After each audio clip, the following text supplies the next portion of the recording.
बाबा. सगळ्यांना जय बाबा. विभाताई जय बाबा. जय बाबा.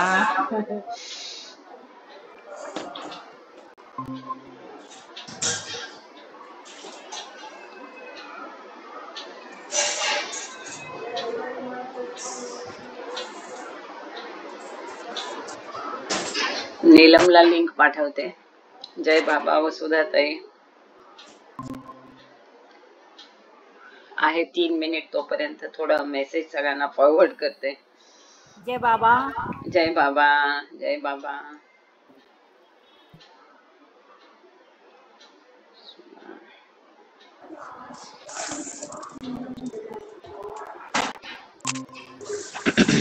हाँ जय बाबा. नीलम जी अभी वही आपको जय मैं वही सोच रही थी रिकॉर्डिंग करना है. जी प्लीज. हाँ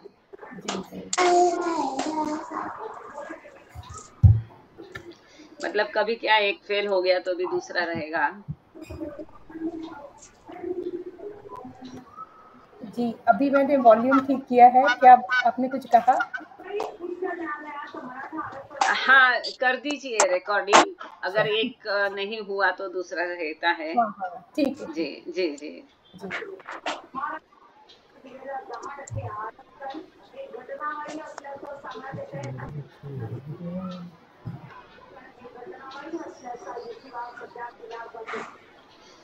जय बाबा. देवीदास सिंगोळे जी.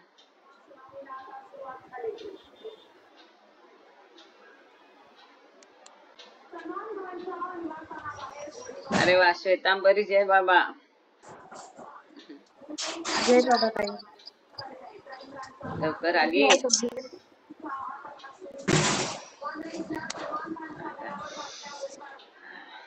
कोणाचा तरी माईक चालू आहे. मोबाईल टीव्ही पण चालू आहे.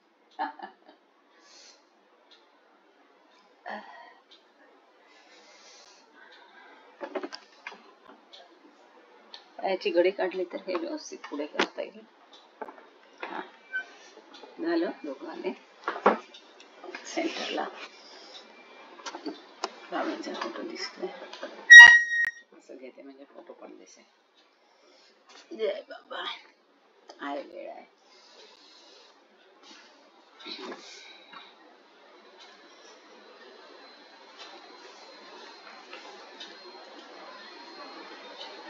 किती वाजता चालू होतं? एक कोण म्हणते.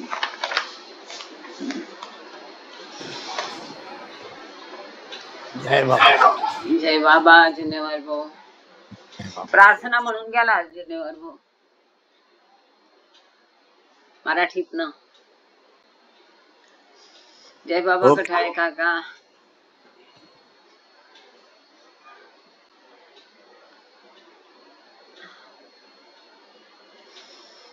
श्वेतांबरी आज आरती करशील? हो चालेल. राहशील ना. हा हा. आणि जुन्नेवार भाऊ प्रार्थना म्हणतील. अरुणा ताईंचा बरेच दिवसात नंबर नाही आला नाही का? पुढच्या वेळी अरुणा ताई. मागच्या वेळी कोणाला सांगितलं होतं का? मी विसरून गेले. सांगितलं होतं का? अच्छा वेळ झाली. आपण सुरू करूया. ठीक आहे. अवतार मेहर बाबा की जय. अवतार मेहर बाबा की जय. अवतार मेहर बाबा की जय. प्रियतम मेहर प्रभू आमच्यामध्ये उपस्थित होऊन आपण आम्हा सर्वांना आपल्या दर्शनाचा सहवासाचा आनंद देऊन आमचं मार्गदर्शन करावं हीच आपल्या चरणी प्रार्थना. थँक्यू बाबा. जय बाबा. हे प्रियतम परमेश्वरा, तुझ्यावर अधिकाधिक प्रेम करण्यासाठी आम्हा सर्वांना तू सहाय्य कर. अधिक आणखी अधिक प्रेम करण्याकरता इतकं की तुझ्याशी तद्रुप होण्यास आम्ही पात्र व्हावं व तुझ्यावरील आमचं प्रेम वृद्धिंगत व्हावं यासाठी आम्हास तू सहाय्य कर. आणि प्रियतम बाबांचा दामन अगदी अखेरच्या क्षणापर्यंत व अगदी अखेरच्या क्षणी देखील आमच्या हाती घट्ट राहावा यासाठीही आम्हास तू सहाय्य कर. अवतार मेहर बाबा की जय. अवतार मेहर बाबा की जय. अवतार मेहर बाबा की जय. सर्वांना प्रेमपूर्वक जय बाबा.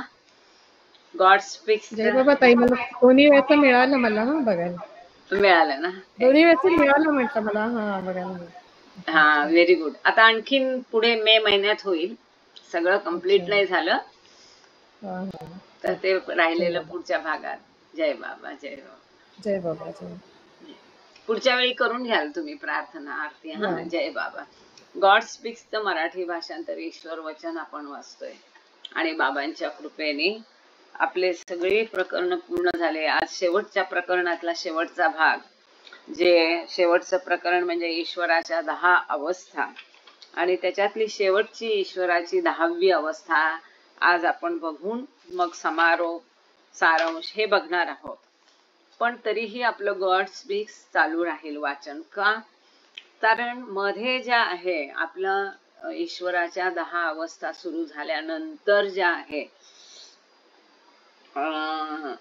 काही पुरवण्या आपण वाचल्या नाही.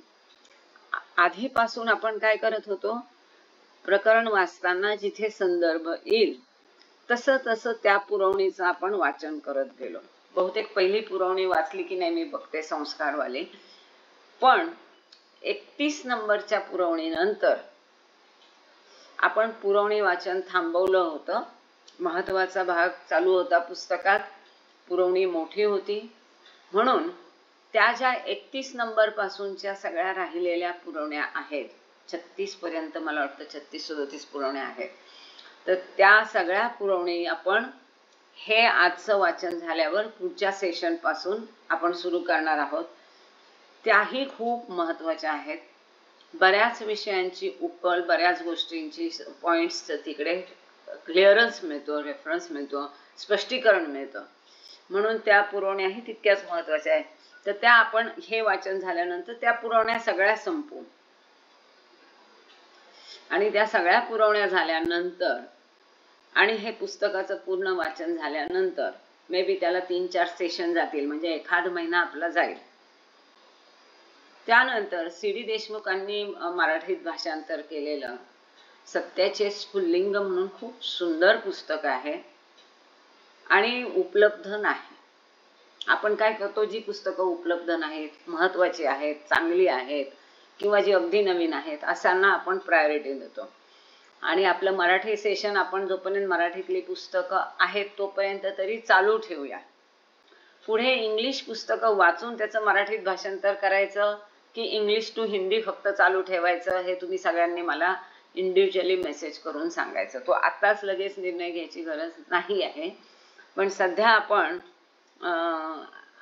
हे ईश्वर वचन झाल्यावर सत्याचे स्फुल्लिंग जे आहे सी.डी. देशमुखांनी भाषांतर केले त्याचं इंग्लिश द ट्रूथ, मला इंग्लिश त्याचं एक्झॅक्ट आठवत नाही त्या पुस्तकाचं नाव, तर ते आपण सुरू करूया. पण त्याच्यासाठी थोडासा वेळ आहे. आज आपण आता सध्या पेज नंबर 280 वर आहोत. म्हणजे हरा देश जे मराठीतलं आपलं ईश्वर वचन आहे त्याचं पेज नंबर 280 हे जे हरा पंडितांनी भाषांतर केलेलं गॉड स्पीक्स मराठी भाषांतरातलं शेवटचं प्रकरणातले शेवटचं पान जे आहे, शेवटची अवस्था ईश्वराच्या 10 स्टेट्स ऑफ गॉड मधलं ईश्वराची 10वी अवस्था ही आज आपण वाचणार आहोत. Page number 280. अवस्था 10. ईश्वर नरनारायण आणि ईश पुरुष, man God and God man. मानवी देहातील ही ईश्वराची अवस्था पूर्ण पुरुषाप्रमाणे कुतुब किंवा सद्गुरू आहे. या अवस्थेत पूर्ण पुरुष किंवा नरनारायण दिव्यतः अलिप्तपणे व अमर्यादपणे मायेच्या नियमापलीकडे आहे, जो वैश्विक सृष्टीला अपरिमितपणे व्यवस्थित स्वरूपात प्रशासित करतो. आपण जसं बघितलेलं आहे, आता पहिली अवस्था ते 10वी अवस्था आपण बऱ्याचदा रिपीट केल्या, त्यामुळे आज या सेशनला आपण त्या रिपीट करत नाही आहोत. तर ईश्वराची 10वी अवस्था ही अत्यंत महत्वाची आहे की ज्याला सगुण साकार आपण ईश्वर म्हणतो वेदांताच्या भाषेत, ती सगुण साकार अवस्था म्हणजेच ही 10वी अवस्था आहे साध्या शब्दात. मग सगुण साकार कोण आहे? सद्गुरू आहे, अवतार आहे, ही अवस्था म्हणजेच बाबांनी जी दुसरी अवस्था सांगितली ईश्वराची, त्यातली जी दुसऱ्या अवस्थेमध्ये 3 उपअवस्था बाबांनी सांगितल्या, ए, बी आणि सी. त्यातली जी सी अवस्था आहे, दुसऱ्या अवस्थेतली सी अवस्था म्हणजेच ईश्वराची 10वी अवस्था आहे. नरनारायण म्हणजे काय झालंय, मानवी देहातला ईश्वर स्वतः त्याने ईश्वर साक्षात्कार प्राप्त केल्यानंतर त्या विज्ञानी म्हणजे त्या भूमिकेत ईश्वराच्या स्थितीत अनंत आनंद उपभोगत न राहता क्रिएशन कॉन्शियसनेस या सृष्टीचं भान, स्वतःच्या शरीराचं भान परत आणतो. हे असं भान परत आणणं, परत ह्या जगात येणं म्हणजे तो त्याच देहात असतो, मानवी देहात. हे अत्यंत क्लेशदायक असतं, पण सृष्टीसाठी तो ती अवस्था सहन करतो. बाबा सांगतात की ती प्रोसेस पण कष्टदायी असते आणि तो मानवी शरीरात असतानाही त्याला अनंत यातना भोगाव्या लागतात. म्हणून बाबांनी ईश्वरापेक्षा सद्गुरू आणि अवतार श्रेष्ठ आहे हे वेळोवेळेला प्रतिपादन केलेलं आहे. आता ही अशी मनुष्याच्या देहातली महत्वाचं इथे समजायचं म्हणजे हा तो ईश्वर आहे जो मानवी देहातील आहे. तो मनुष्यातून ईश्वर झालेला, नराचा नारायण झालाय. त्याचप्रमाणे ईश्वराचा मनुष्य झालेला म्हणजेच अवतार म्हणजे सद्गुरू आणि अवतार, हे दोन्ही म्हणजे ही 10वी अवस्था आहे थोडक्यात. आणि आपल्या बाबा प्रेमी जगतामध्ये, परिवारामध्ये सद्गुरू अवतार आता आपल्याला अत्यंत छान पद्धतीने माहीत आहे, समजलेला आहे. म्हणून 10वी अवस्था समजायला अवघड नाही. सद्गुरू आणि अवतार हे याच अवस्थेतले आहेत, 10व्या अवस्थेतले. ही पूर्ण पुरुषाप्रमाणे म्हणजे कुतुब किंवा सद्गुरू प्रमाणे आहे. आणि इथे तो जरी मानवी देहात असला तरी अलिप्त असतो, कारण तो विज्ञानी भूमिकेत राहून, विज्ञानी जगतात राहून, विज्ञानी संस्काराद्वारे कार्य करत असतो. देह टिकून असतो, कारण देह पाहिजे म्हणजे संस्कार पाहिजे. पण नराचा नारायण होताना संस्कार संपल्यानंतरच त्याला ईश्वर साक्षात्कार होतं आणि ईश्वराकडे तर संस्कार नसतात. मग संस्कार नसताना देह कसा धारण करायचा, तर ह्याप्रमाणे विज्ञानी संस्काराद्वारे तो देह सद्गुरू लोक टिकवतात आणि त्याच्याद्वारे कार्य करतात. पण या सृष्टीतील नियम त्यांनी कुठलंही जरी कार्य केलं तरी त्या कार्याचे संस्कार निर्माण होत नाही. उद्या जाऊन त्या सद्गुरूने एखाद्याला मारून जरी टाकलं, खून जरी केला, तरी त्यांना त्याचं काहीही परिणाम होत नाही, त्यांचे संस्कार त्यामुळे निर्माण होत नाही. त्यांनी काही बोललं, त्यांनी कुठलीही कृती केली तरी त्याद्वारे सद्गुरू कुठलेही संस्कार निर्माण होत नाहीत. सद्गुरूंसाठी हे अत्यंत, अवतारासाठी हे अत्यंत महत्वाचं आहे. म्हणून बाबांनी म्हटलं की तो नरनारायण हा सर्व सृष्टीच्या नियमांच्या पलीकडे आहे.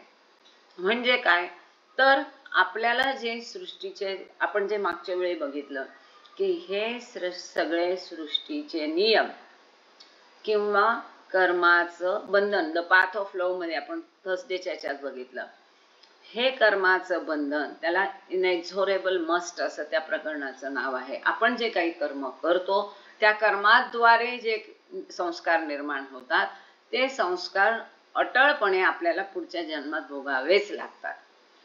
पण हा जो नियम आहे, हा नियम शेवटी दैवी जो नियम आहे, डिव्हाइन लॉ, त्याचाच भाग आहे, त्याच्या अंतर्गत आहे. पण या नियमाने सद्गुरू किंवा ईश्वराच्या 10व्या अवस्थेतील ईश्वर बांधील नाही. त्यांनी केलेलं कोणत्याही कर्माने त्यांना संस्कार निर्माण होत नाही. म्हणून ते बाबांनी म्हटले की तो एक प्रकारे या सृष्टीमध्ये असूनही दिव्यपणे तो अलिप्त असतो. थोडं थिरका नाही, अमर्यादपणे तो अलिप्त असतो, कुठलीही अटॅचमेंट नसते. या सृष्टीचे कुठल्याही गोष्टी त्याला मोहात पाडू शकत नाही आणि या सृष्टीच्या नियमांच्या पलीकडे तो असतो, जो या सृष्टीत राहून ह्या सृष्टीला व्यवस्थित प्रशासित करतो. म्हणजे बाकीचं जे आपले ग्रामपंचायत, पंचायत समिती, मंत्रिमंडळ सगळं असतं ते ठीक आहे, आपल्याला ऐहिक दृष्ट्या वाटतं की ते प्रशासन करतात, परंतु पूर्ण सृष्टीचं प्रशासन हे 5 सद्गुरू कायमपणे करत असतात आणि अमर्यादपणे करत असतात. संपूर्ण सृष्टीचं प्रशासन, मॅनेजमेंट ते करत असतात. ही ती ईश्वराची 10वी अवस्था आहे. तरी पण तो स्वतः त्याच्या मी ईश्वर आहे या अवस्थेचा व त्याचा अपरिमित शक्ती, ज्ञान व आनंदाचा जाणीवपूर्वक निरंतर अनुभव घेत स्थळ, काळ व कार्य करण्याच्या मर्यादाने स्वतःवर बंधने लादून घेतो. आता बाबांनी जरी सांगितलं की तो सगळ्या बंधनांच्या पलीकडे आहे, तरीही जेव्हा या सृष्टीत राहून सृष्टीसाठी, सृष्टीतील जीवांसाठी कार्य करायचंय, त्या वेळेला तो नरनारायण स्वतःवर या सृष्टीची बंधनं लादून घेतो. म्हणजे कसं? स्थळ, काळ, ही ईश्वर कसा आहे, त्याच्यासाठी कुठलंही स्थळ काळ अस्तित्वात नाही. का? कारण ईश्वर अद्वैत आहे, तो द्वैताच्या द्वंद्वाच्या पलीकडे आहे. जर तिथे काळ अस्तित्वात आला, स्थळ अस्तित्वात आलं, तर तो अमर्याद न राहता तो ईश्वर मर्यादित होईल. म्हणून ह्या 10व्या अवस्थेतील ईश्वर सुद्धा स्थळ काळाने बाध्य नाही, पण स्थळ काळाचं बंधन तो स्वतःवर लादून घेतो. मग तो सद्गुरू असो किंवा अवतार असो. एकदा मानवी देह ईश्वराने धारण केला की त्याला मनुष्याचे नियम लागू होतात. जर आम्हाला थंडी वाजते तर त्यांना पण थंडी वाजत. म्हणून हे जे बाबांनी सांगितलं की तो जरी ईश्वर असेल आणि अमर्याद शक्ती, ज्ञान आणि आनंद ह्याचा अनुभव तो घेत असेल, उपभोग घेत असेल अनंतपणे, तरीही तो सृष्टीच्या नियमांनी स्वतःला बांधून घेतो. स्थळ काळाच्या नियमांनी, कार्यकारणाच्या, काय म्हटलं हा शब्द काय? हा, कार्यकारणाच्या मर्यादांनी तो स्वतःवर ही बंधनं जी आहे सृष्टीची, स्थळ काळाची बंधनं स्वतःवर तो लादून घेतो. पुढे याच बाबत बाबांनी अजून स्पष्टीकरण दिलंय. म्हणजे बरेच लोक म्हणतात की अनंत यातना अवताराला आणि सद्गुरूला असतात, पण त्या कशा सहन करतात? कारण त्यांच्याकडे अनंत आनंद सुद्धा आहे. काही लोकांचं म्हणणं असतं की अनंत आनंद ते उपयोग त्याचा करत नाही, अनंत शक्तीचा उपयोग करत नाही, पण तो त्यांचा बेस असल्यामुळे तो त्यांचा सपोर्टिव्ह फॅक्टर असतो.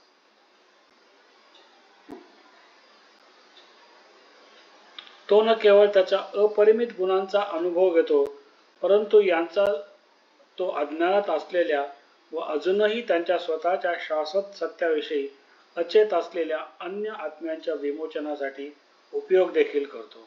सांगा तुम्ही, सांगता? नाही.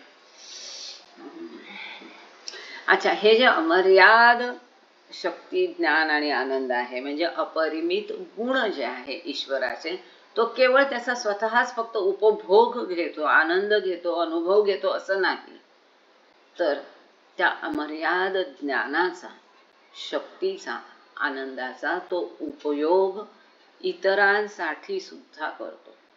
अवतार तर सृष्टीतील प्रत्येकासाठी आहे, प्रत्येकामध्ये आहे. बाबांनी इतकं सांगितलंय की आपण पूर्णपणे अवतार ही संकल्पनाचा कल्पना सुद्धा करू शकत नाही. कारण जेव्हा तो ईश्वर अवतार घेतो तेव्हा त्या सृष्टीतील प्रत्येक जीवाचं, प्रत्येक जीव, मग आता जर मासा असेल तर जितक्या प्रकारचे मासे आहेत, जलचर असतील तर जितके जलचर आहे, म्हणजे किती अमर्याद आणि अनंत आणि किती महान आहे याची आपण कल्पनाही करू शकत नाही. जितकं जीवसृष्टी आहे, बीइंग्स आहेत आणि थिंग्स आहेत, मग ते दगड असो, धातू असो, माती असो, प्राणी असो, मनुष्य असो, त्या प्रत्येकाचं जीवन तो अवतार स्वतः जगतो. मग त्या प्रत्येकाच्या यातना किती अमर्याद असते.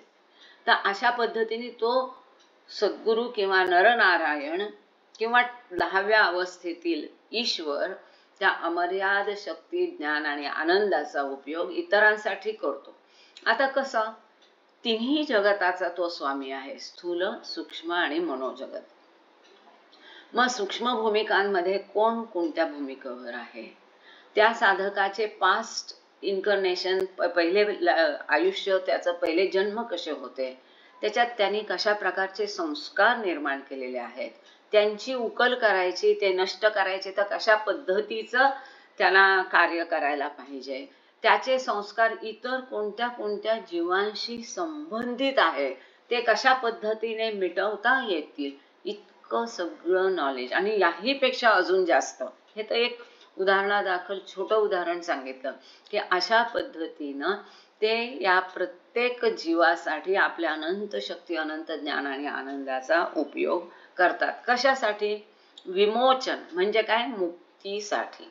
जे कोणी ह्या सृष्टीत अडकलेले आहेत ते सगळे ईश्वर आहेत. कुठल्या अवस्थेतले आहे? 5वी अवस्था, 6वी अवस्था, 7वी अवस्था. त्या सगळ्यांना 8व्या, 9वी, 10वी मध्ये घेऊन जाण्यासाठी 10व्या अवस्थेतील ईश्वर त्यांची मदत करतो. ही निरपवादपणे पूर्णतेची अवस्था आहे. येथे ईश्वर सगुण साकार आहे. आता 10वी अवस्था म्हणजे सगुण साकार ईश्वर, म्हणजेच दुसऱ्या अवस्थेतील सी अवस्था. ही अवस्था म्हणजेच बाबांनी सांगितलेलं आहे, ईश्वर साक्षात्कार हे जरी प्रत्येक जीवाचं, वस्तूचं आणि सृष्टीचं अंतिम ध्येय असलं तरी ते पूर्णत्व नाही, असं मेहर बाबा सांगतात.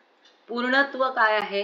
ही 10वी अवस्था प्राप्त करणं हे पूर्णत्व आहे. का? कारण तिथे त्या जीवाने स्वतः सगळं त्याचे संस्कार संपले, मनाचा नाश झाला, अहम, खोटा अहम जाऊन रियल आय त्याचं मध्ये तब्दील झाला, त्याच्या अहमचा मूलोच्छेद झाला. मी ईश्वर आहे याचा त्याने अनुभव घेऊन ईश्वरामध्ये त्याने स्वतःला केवळ स्थित केलं नाही, तर तो आता स्वतः मी ईश्वर आहे हेही जीवन जगतो आणि मी मनुष्य आहे ह्याचीही त्याला भान आहे आणि इतरांच्या कल्याणासाठी तो कार्य करू शकतो. ही पूर्णत्वाची अवस्था आहे.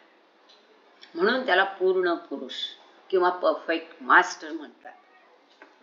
सुफी मतानुसार कुतुब सूचित करतो ऊर्ध्व प्रवासाचा उच्चतम बिंदू. तो सृष्टीचा परमार्थ आणि परमपुरुषार्थ समम बोनम आहे व मानवतेचे अतिसुंदर पुष्प आहे.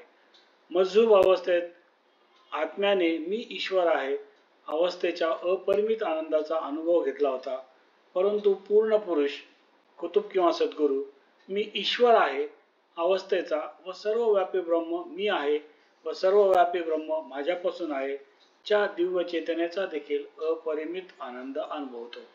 आता इथे बाबांनी मजहूब किंवा ईश्वर साक्षात्कारी पुरुष आणि पूर्ण पुरुष किंवा ईश्वराची 10वी, मजहूब म्हणजे कोणती झाली? ईश्वराची 8वी अवस्था. आपल्या सगळ्यांना आठवत असेल. ईश्वराची 8वी अवस्था आणि ईश्वराच्या 10व्या अवस्थेत काय फरक आहे तो बाबांनी सुंदर पद्धतीने इथे समजावून सांगितला. जो मजहूब आहे त्याचा अनुभव केवळ स्वतः पुरता मर्यादित असतो, मी ईश्वर आहे. परंतु जो 10व्या एवढाच अनुभव तो घेतो त्याला सृष्टीचं किंवा मायेचं भान बिलकुल नसतं आणि त्यामुळे त्या मायेच्या किंवा सृष्टीच्या कामाला तो नसतो, त्याला काही कर्तव्य दिलेलं नसतं. परंतु जो 10व्या अवस्थेतील ईश्वर आहे त्याला केवळ मी ईश्वर आहे हा अनुभव नसतो, तर मी ब्रह्म आहे, मी सर्वांमध्ये आहे, प्रत्येकामध्ये मी आहे, हे सर्व माझ्यापासून उत्पन्न झालेले आहे, हे सर्व माझ्यामध्ये सामावलेले आहे, हे सगळं भान, याची चेतना, ह्याचा कॉन्शियसनेस त्याला असतो.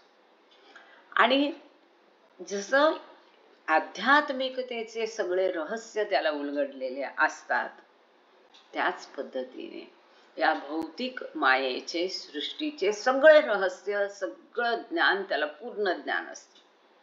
तेव्हाच तो या सृष्टीतल्या इतरांची मदत करू शकतो.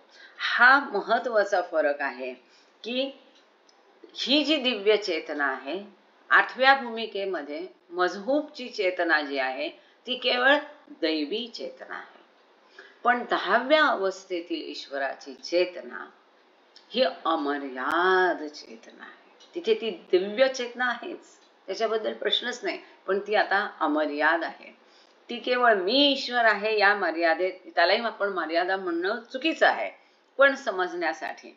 आणि हा जो कुतुब शब्द आहे सुफिझम मध्ये वापरलेला, तो ऊर्ध्वगामी प्रवास म्हणजे वरच्या दिशेचा प्रवास असा तो दाखवतो.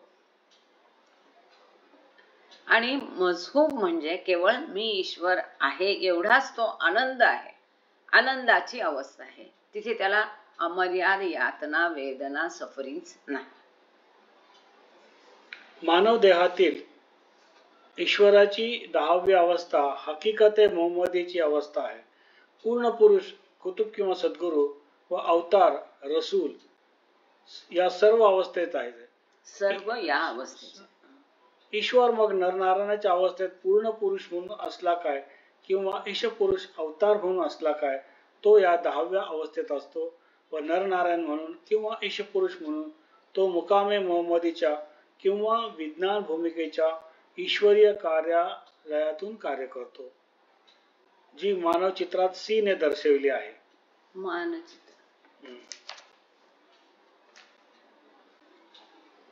त्याच्या अपरिमित चेतनेसह ईश्वराच्या आद्य प्रकटीकरणाने हे दिव्यपद भूषवले आहे व हे पद अपरिमित शक्ती, ज्ञान व आनंदाला प्रसूत करण्यासाठी नेहमी शाश्वतरित्या कार्य करीत राहील.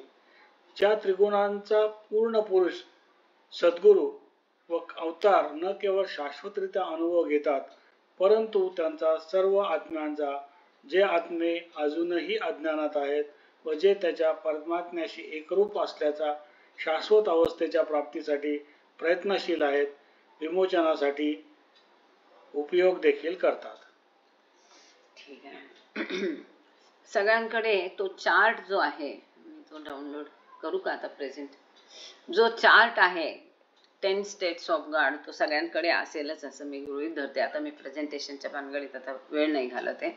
ही जी 10वी आपण गेल्या वेळे हालात ए मुहम्मदी, मुकाम ए मुहम्मदी आणि हकीकत ए मुहम्मदी अशा ईश्वराच्या 3 अवस्था आपण बघितल्या होत्या. गांगडे सरांनी आपल्याला हे स्पष्ट केलं होतं, तुम्हाला सगळ्यांना आठवत असेल की मुकाम ए मुहम्मदी हे एक ऑफिस आहे, कार्यालय आहे.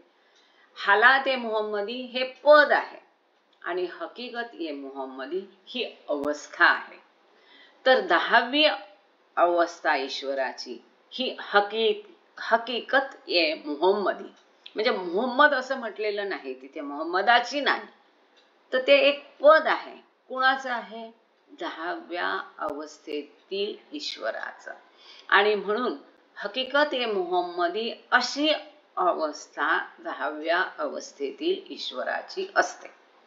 म्हणजे कशी असते की सगळे जे पूर्ण पुरुष, परफेक्ट मास्टर, सद्गुरू, परफेक्ट मास्टर म्हणजेच सद्गुरू म्हणजेच कुतुब, केवळ कुतुब हे सुफिझम मध्ये कुतुब म्हणतात, त्याला वेदांतामध्ये सद्गुरू म्हटलेलं आहे, किंवा नरनारायण हे आणि अवतार हे सगळे ह्या हकीकते मुहम्मदी अवस्थेत असतात.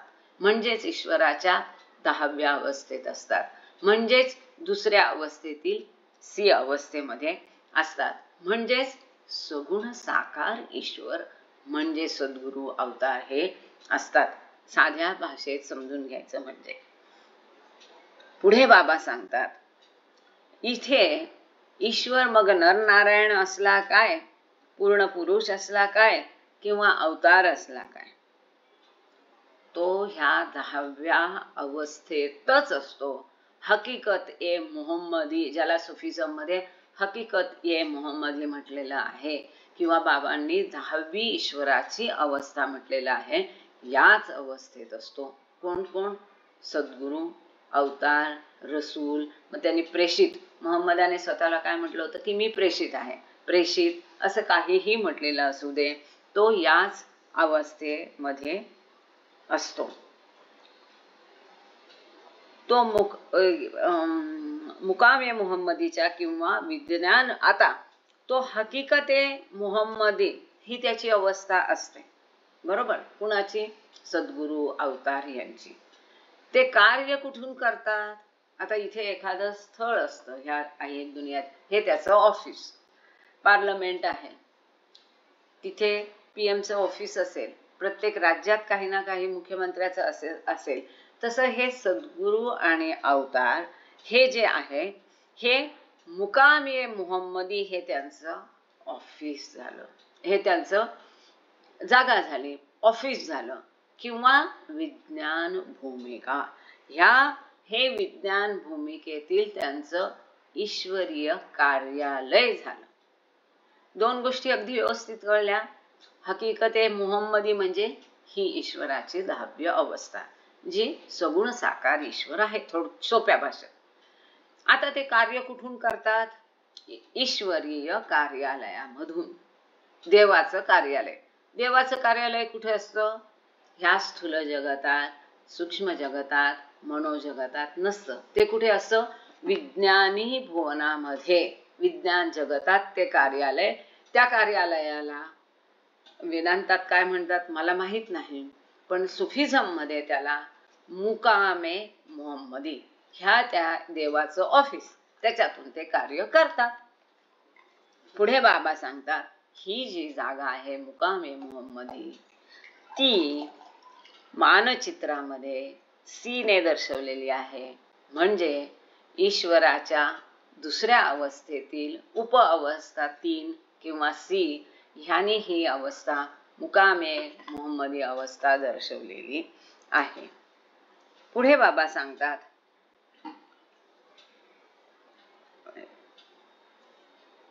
हे पद जे आहे हे अनंत कालपर्यंत शाश्वतरित्या हे पद कार्य करत राहत अखंडपणे. त्यात 1 सेकंदाचाही, 1 पलभरचाही त्याच्यात खंड नसतो. अखंडपणे हे काम, हे पद जे आहे, कोणतं पद? हालात ए मुहम्मदी. कोणत्या ऑफिसातून काम करतं? मुकामे मुहम्मदी. कोणत्या अवस्थेत काम करतं? हकीकते मुहम्मदी. तर हकीकते मुहम्मदी हे जे आहे ते आपल्या 3 गुणांसह, अमर्याद शक्ती, अमर्याद ज्ञान आणि अमर्याद आनंद, याच्या साहाय्याने ते प्रगट होतं, ईश्वरत्वाला प्रगट करतं. आणि हे दिव्य पद ते अनंत कालपर्यंत शाश्वतरित्या कार्य करत राहतं. पुढे बाबा सांगतात की हे जे 3 गुण आहे त्यांचा हे सत्पुरुष, सद्गुरू, पूर्ण पुरुष, अवतार केवळ स्वतःसाठी केवळ अनुभव घेत नाहीत, परंतु जे इतर जीव, इतर बीइंग्स, थिंग्स आणि जीव अज्ञानात आहेत त्यांच्या विमोचनासाठी, मुक्तीसाठी सुद्धा ते या 3 गुणांचा उपयोग करतात. ज्यासाठी, कशासाठी? की ते आत्मे सुद्धा परमात्म्याशी एकरूप व्हावे, त्यांना परमात्म्याची प्राप्ती व्हावी, आणि जे त्या प्रयत्नात आहेत त्यांची मदत करणं आणि त्यांच्या मुक्तीसाठी देखील त्यांचा ते उपयोग करतात. दुसऱ्या शब्दात, मानवी देहातील ईश्वर स्वतःला त्याच्या सर्व पूर्णतेत त्याच्या दिव्य कार्यालयाद्वाराच निरंतर प्रकट करीत राहील, जे ईश्वराच्या 10 अवस्था या मानचित्रात सीने चिन्हांकित केले आहे. थोडक्यात म्हणजे बाबा सांगतात की मनुष्य देहातील जो ईश्वर आहे तो अमर्यादपणे पूर्ण अवस्थेमध्ये स्वतःला हे जे दिव्य कार्यालय आहे मुकामे मुहम्मदी, म्हणजेच ईश्वराच्या दुसऱ्या अवस्थेतील सी अवस्था, ह्यातूनच स्वतःला प्रगट करत राहील, व्यक्त करत राहील अनंत काळपर्यंत, शाश्वतपणे, अमर्यादपणे, अखंडपणे, जे ह्या मानचित्रामध्ये, चार्टमध्ये सी अवस्थेने दर्शवलेलं आहे. केवळ या दिव्य कार्यालयाद्वारा ईश्वराने ईश पुरुष म्हणून झोरस्टर, राम, कृष्ण, ईसा मसीह, बुद्ध, मोहम्मद व इतरांच्या रूपाने त्याला प्रकट केले व प्रत्येक कालचक्रात युगानुयुगे घोषित केले की तो संरक्षक, ईशप्रेरित मसीहा, ईश्वरपुत्र, अवतार, रसूल, बुद्ध इत्यादी आहे व केवळ याच ईश्वरी कार्यालयाद्वारा 5 पूर्ण पुरुष किंवा कुतुब किंवा सद्गुरू समग्र वैश्विक सृष्टीचे परमोत्तम कार्य करतात, सर्वोच्च सत्ता म्हणून कार्य करतात. अगदी सोपं आहे. कुणीही सांगेल तुमच्यात, तुम्ही सांगा. सांगा ना. खूप दुःख आहे. मी ऍक्च्युली गांगडे सरांना मेसेज करायचं राहून गेलं माझ्याकडनं. So sorry. आणि गांगडे सर असतील तर माझी त्यांना विनंती आहे की ही पानं काढून बसा तुम्ही. त्यांच्याकडे पुस्तक नाही आहे ऍक्च्युली. पेज नंबर 282 आपलं ईश्वर वचन आहे, त्याच्यात तुम्ही जर डिलीट केले नसतील तर असतील तर तुम्ही काढून रेडी राहिला तर बरं होईल. की बाबा इथे सांगतात हे जे कार्यालय आहे जे दुसऱ्या अवस्थेची उपअवस्था सी द्वारे दाखवलेलं आहे चार्टमध्ये, ज्याला आपण मुकामे मुहम्मदी म्हणतो, जे विज्ञानी जगतातील ईश्वराचं कार्यालय आहे. ह्याच कार्यालयाद्वारा ईश्वराने ईश पुरुष किंवा अवतार म्हणून वेळोवेळी कधी झोरास्ट्र, कधी राम, कृष्ण, ईसा मसीह, बुद्ध, मोहम्मद व इतर. आता इतर असं का म्हटलं इथे बाबांनी? प्रत्येक शब्द अगदी ते जसं सुलाखून अगदी विचारपूर्वक बसवलेलं आहे. सुंदर दागिन्यातलं घडण असते, त्यातला एक एक मोती, हिरा, माणिक असतो तसं असे. हा शब्द बाबांनी काय सांगितलं इथे? इतरांच्या रूपाने का म्हटलं माहितीये? की ह्या रूपाने प्रत्येक वेळेस या कार्यालयातून ईश्वराने स्वतःला प्रगट केलं आणि प्रत्येक कालचक्रात युगानुयुगे त्याने घोषित केलं की तोच संरक्षक आहे, ईशा प्रेषित मसीह आहे, ईश्वर पुत्र आहे, उपदेशक आहे, रसूल आहे, अवतार आहे, बुद्ध आहे इत्यादी इत्यादी. याच ईश्वरीय कार्यालयाद्वारा 5 पूर्ण पुरुष किंवा कुतुब किंवा परफेक्ट मास्टर किंवा सद्गुरू हे संपूर्ण विश्वाचं कार्य करतात. परमोत्तम कार्य करतात, परम उत्तम अतिउत्तम कार्य करतात आणि सर्वोच्च सत्ता त्यांच्या पुढे कोणी नाही म्हणून कार्य करतात. आता इथे जो बाबांनी इतरांच्या रूपाने म्हटलंय की आता आपल्याला these are known अवतार्स, हे आपल्याला माहीत असलेले सृष्टीतील अवतार आहे.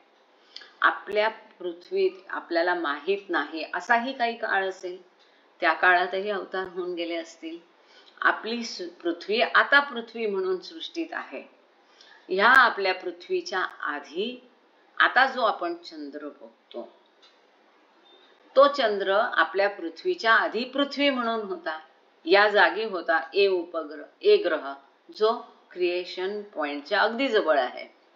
त्यावेळेला आजचा चंद्र त्यावेळेला पृथ्वी होती, तेव्हाही काही अवतार होऊन गेले असतील.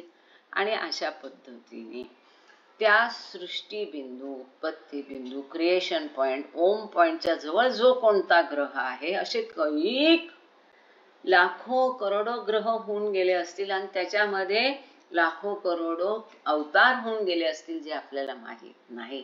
म्हणून बाबांनी म्हटलंय इतरांच्या रूपाने. किती एक एक शब्द महत्वाचा आहे. सुफी या दिव्य कार्यालयाला ईशप्रेरित मोहम्मदाच्या नावाने मुकामे मोहम्मदी म्हणतात, जो त्याच्या हकीकते मोहम्मदीमध्ये ईश्वराचा रसूल आहे. तद्वत नाझारेतचा ईश्वर पुत्र येशू मोहम्मद, झोरस्टर, कृष्ण, राम याप्रमाणे ईशपुरुष आहे. दरम्यान ख्राइस्ट हकीकते मोहम्मदी प्रमाणे ही ईसा मसीहची दिव्य अवस्था होय.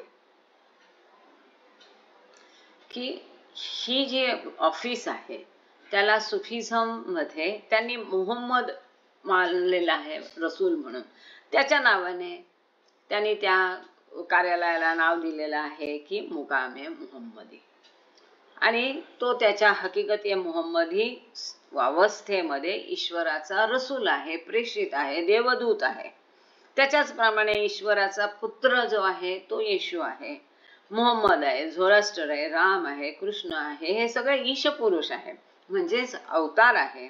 आणि दरम्यान ख्राइस्ट हकीकते मुहम्मदी प्रमाणे ही ईसा मसीहची दिव्य अवस्था आहे, जो येशू ख्रिस्ताची सुद्धा ईसा मसीह प्रमाणे ही ख्राइस्ट ही हकीकते मुहम्मदी ही दिव्य अवस्था आहे असं बाबांनी सांगितलेलं आहे.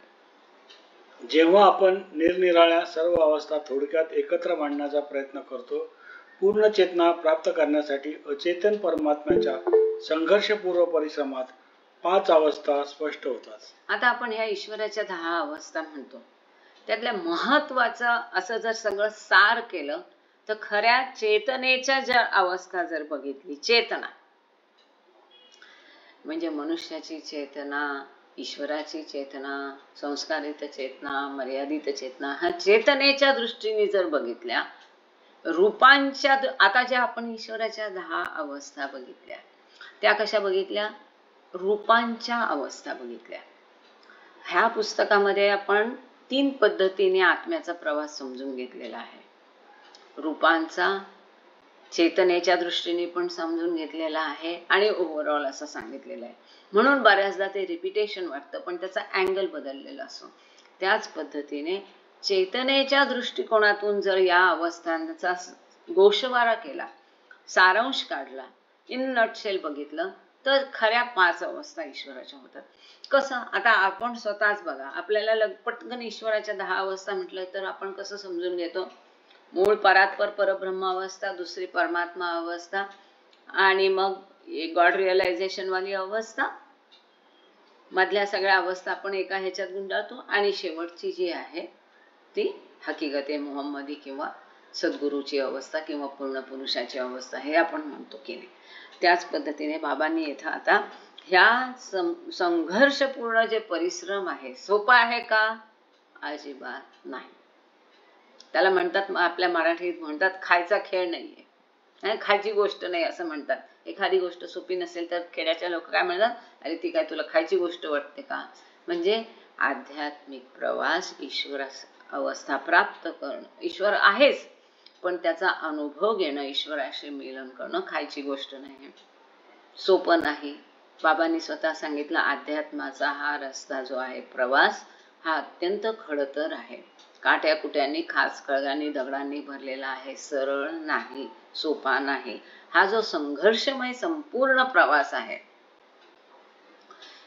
परमात्म्याचा आत्मापासून जीवात्मा, पुन्हा परमात्मा आणि शिवात्मा, हा सगळा जो संघर्ष त्याने केला, त्या संघर्षाच्या त्याचे जे परिश्रम आहेत, त्या परिश्रमाच्या 5 अवस्था, म्हणजे खरा ईश्वर एकच आहे, पण हा जो प्रवास आहे, त्या प्रवासातील त्या ईश्वराच्या, त्याच्या जो संघर्ष आहे, पद पुन्हा प्राप्त, शिवात्मा पद प्राप्त करण्याच्या, त्याच्या मुख्य 5 अवस्था आहेत. त्या आता आपण बघू. पहिली अवस्था ए, सुरुवात करायची झाल्यास आत्मा व परमात्मा हे दोन्हीही अपरिमित, अविभाज्य सत्याच्या एकतीत एक आहेत. बी, एक आता पहिल्या अवस्थेमध्ये इथे बाबांनी 3 अवस्था केल्या. जेव्हा आपण रूपांच्या अवस्थेत ईश्वर समजून घेतला, तेव्हा दुसऱ्या अवस्थेच्या 3 उपअवस्था केल्या. जेव्हा आपण चेतनेच्या दृष्टीने ईश्वर समजून घेतो, आय रिपीट इट, चेतनेच्या भूमिकेतून ईश्वर समजून घेतोय आता आपण, तिथे पहिल्या अवस्थेत बाबांनी पहिल्या अवस्थेच्या 3 उपअवस्था केल्या. थँक्यू श्वेतांबरे. त्या कशा, तर परात्पर परब्रह्म अवस्थेत पण तो अचेत असतो, जी आपण रूपांच्या अवस्थेतली दुसरी अवस्थेतली ए अवस्था आहे, तिथे पण तो अचेत असतो. म्हणून चेतनेच्या दृष्टीने अवस्थांचा विचार करताना पहिल्या अवस्थेच्या बाबांनी 3 उपअवस्था केल्या. त्यातली पहिली ए उपअवस्था जी आहे ती बाबा म्हणतात, जर चेतनेच्या दृष्टीने सुरुवात करायची तर ही अशी अवस्था आहे की जिथे आत्मा आणि परमात्मा हे दोघं सुद्धा, आत्मा आणि परमात्मा हे दोघंही अमर्याद, अविभाज्य आहेत. आत्मा पण अमर्याद आहे, अविभाज्य आहे, परमात्मा पण अमर्याद आहे, अविभाज्य आहे. आणि जे ईश्वरत्व आहे, त्या ईश्वरत्वामध्ये परमात्मा काय, आत्मा काय एकच आहे, ते अविभाज्य आहेत. म्हणजेच परमात्म्यापासून आत्म्याला वेगळं करता येईल का? नाही. म्हणजेच ते दोन्ही एक आहे. आत्मा काय आणि परमात्मा काय हे एकच आहे, वेगळे नाहीत. आणि हीच ती परात्पर परब्रह्म अवस्था, बियॉन्ड गॉड स्टेट. आत्मा पण अचेत आहे. कसा? आत्म्याला माहित नाही, त्याला अनुभव नाही की मी ईश्वर आहे.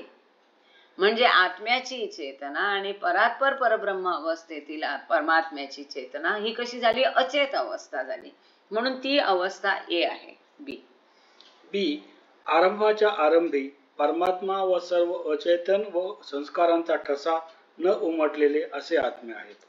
आता जी बियॉन्ड गॉड स्टेट आहे, आरंभाचा आरंभ, ज्याला बाबांनी अत्यंत मूळ अवस्था, परात्पर परब्रह्म अवस्था, बियॉन्ड गॉड स्टेट म्हटले. तिथे काय होतं? सगळी माया सृष्टी, प्रगत अप्रगत सगळे आत्मे, सगळं काही त्याच्यात आत आहेच, पण अव्यक्त आहे, अप्रगट आहे. म्हणजेच तिथे चेतना नाही.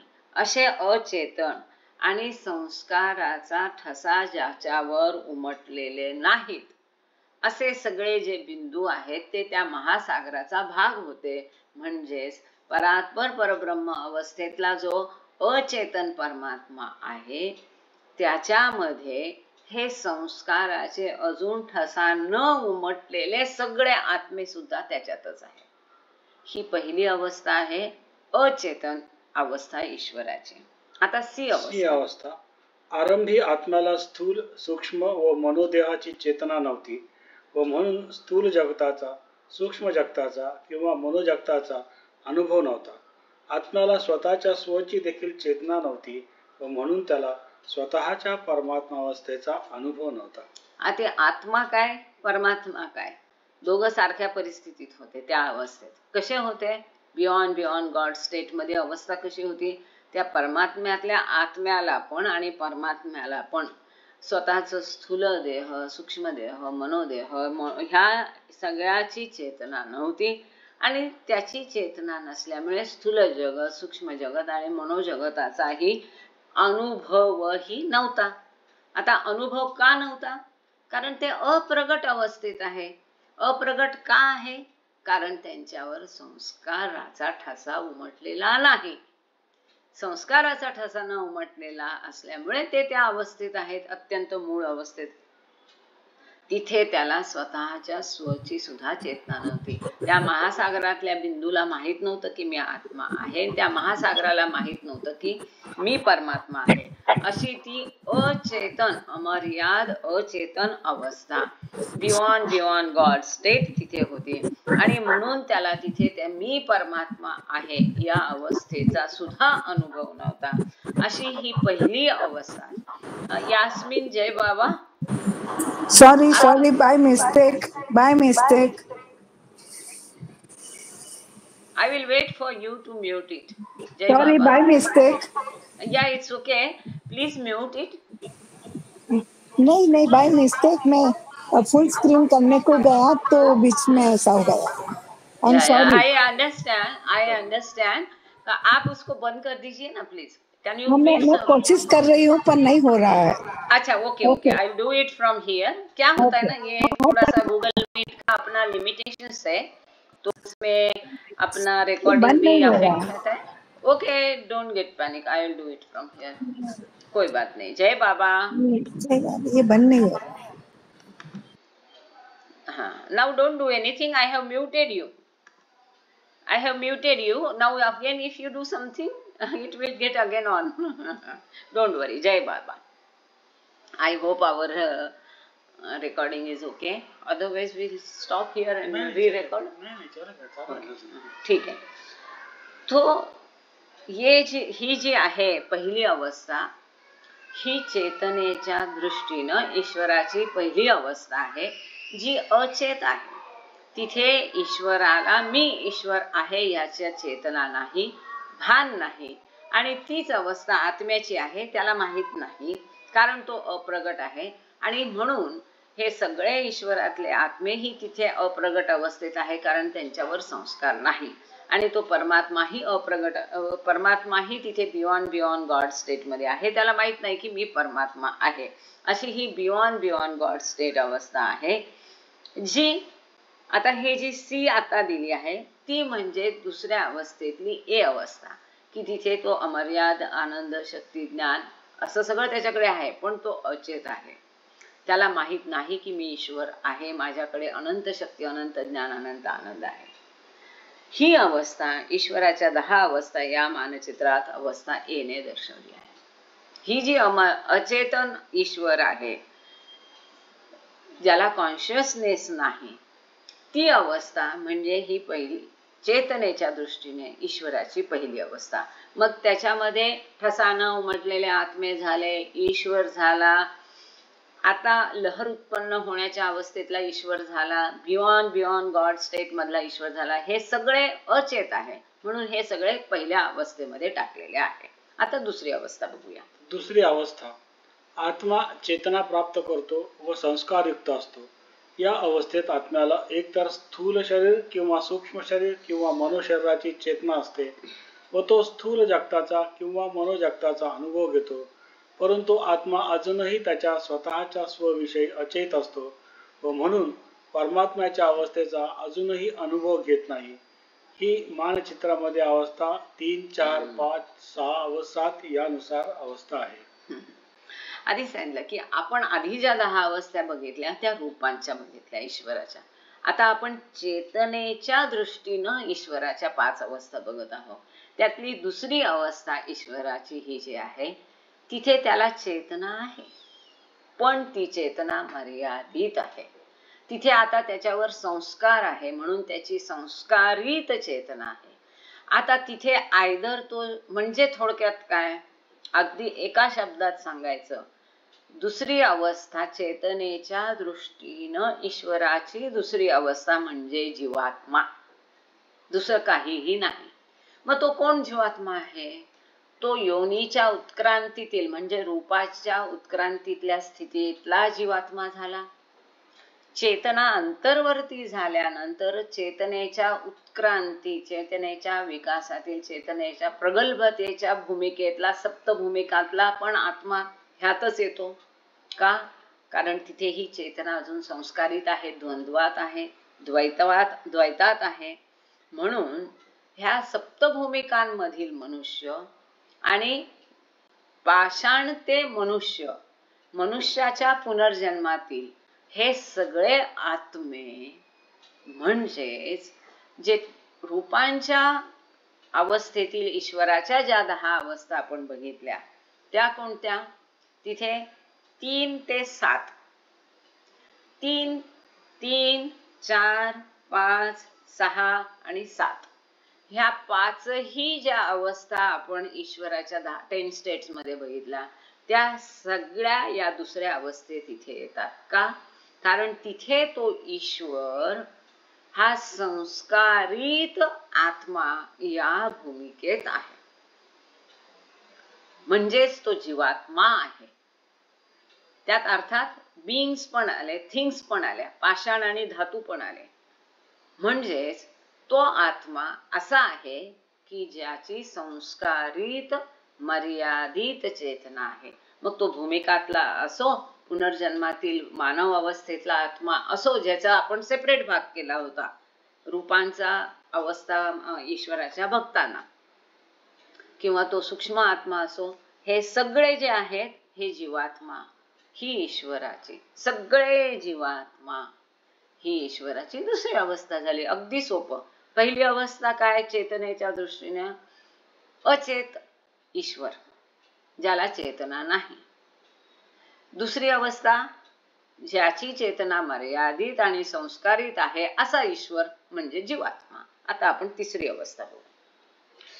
तिसरी अवस्था, आत्मा संस्कार विरहित होतो परंतु परिपूर्ण चेतना बाळगतो. ही पूर्ण चेतना आता तदनंतर स्थूल शरीराची, सूक्ष्म शरीराची किंवा मनोदेहाची नसते व म्हणून आत्मा तदनंतर स्थूल जगताचा व मनोजगताचा अनुभव घेत नाही. आता ही महत्वाची अवस्था, तिसरी अवस्था. ही तिसरी अवस्था, येस थँक्यू, हे पुढे येणारच आहे. ही तिसरी अवस्था अशी आहे. हा चार्ट आपण पुढे श्वेतांबरीने चार्ट दाखवलाय, तो आपण नंतर बघणार आहोत. याच्यामध्ये पुढच्या ह्याच्या पेज मध्ये बघणार आहोत.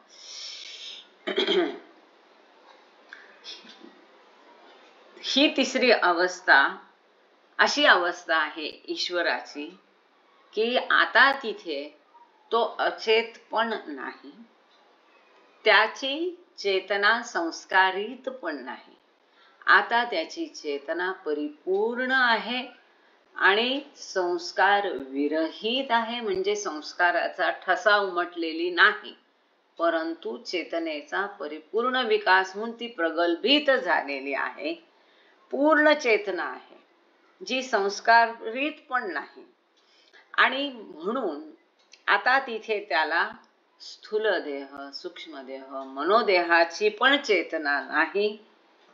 आणि ह्यानंतर त्याला स्थूल जगत, सूक्ष्म जगत आणि मनोजगताचा अनुभवही तो ईश्वर घेत नाही. म्हणजे ही ईश्वराची अशी अवस्था आहे की जिथे त्याची चेतना पूर्ण विकसित आहे, संस्कार विरहित आहे आणि तिन्ही जगताच्या पार आहे. म्हणजेच ईश्वर साक्षात्कारित आत्मा. असा आत्मा की ज्याला ईश्वर साक्षात्कार मिळालेला आहे, ईश्वर साक्षात्कार झालेला आहे, तो म्हणजे ईश्वराची तिसरी अवस्था आहे. म्हणजेच जो आपण मानचित्रामध्ये किंवा ईश्वराच्या 10 स्टेट्स ऑफ गॉड मध्ये ईश्वराची 8वी अवस्था आपण बघितली होती, मजहूब किंवा ब्रह्मीभूत. ती अवस्था की तिथे चेतना वेगळी आहे, दैवी चेतना झालेली आहे. दुसऱ्या अवस्थेमध्ये ती मर्यादित संस्कारित चेतना होती. आता इथे चेतना दैवी झाली आहे.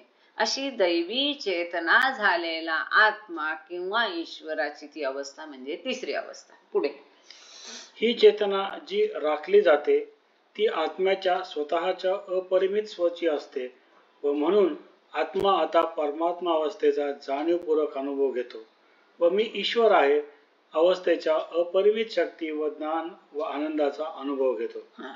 आता इथे त्याच्याकडे चेतना आहे, पण ती चेतना मर्यादित नाही, संस्कारित नाही. ती खरी चेतना, त्याची स्वतःची म्हणजे ईश्वरत्वाची चेतना आहे. म्हणून तो अनुभव घेतो की मी ईश्वर आहे. या स्थितीचा तो अनंत अनुभव घेऊन तिथे जे ईश्वराचे त्रिगुण आहे, अनंत शक्ती, अनंत ज्ञान, अनंत आनंद, याचा तो आनंद घेतो, उपभोग घेतो, उपयोग करत नाही.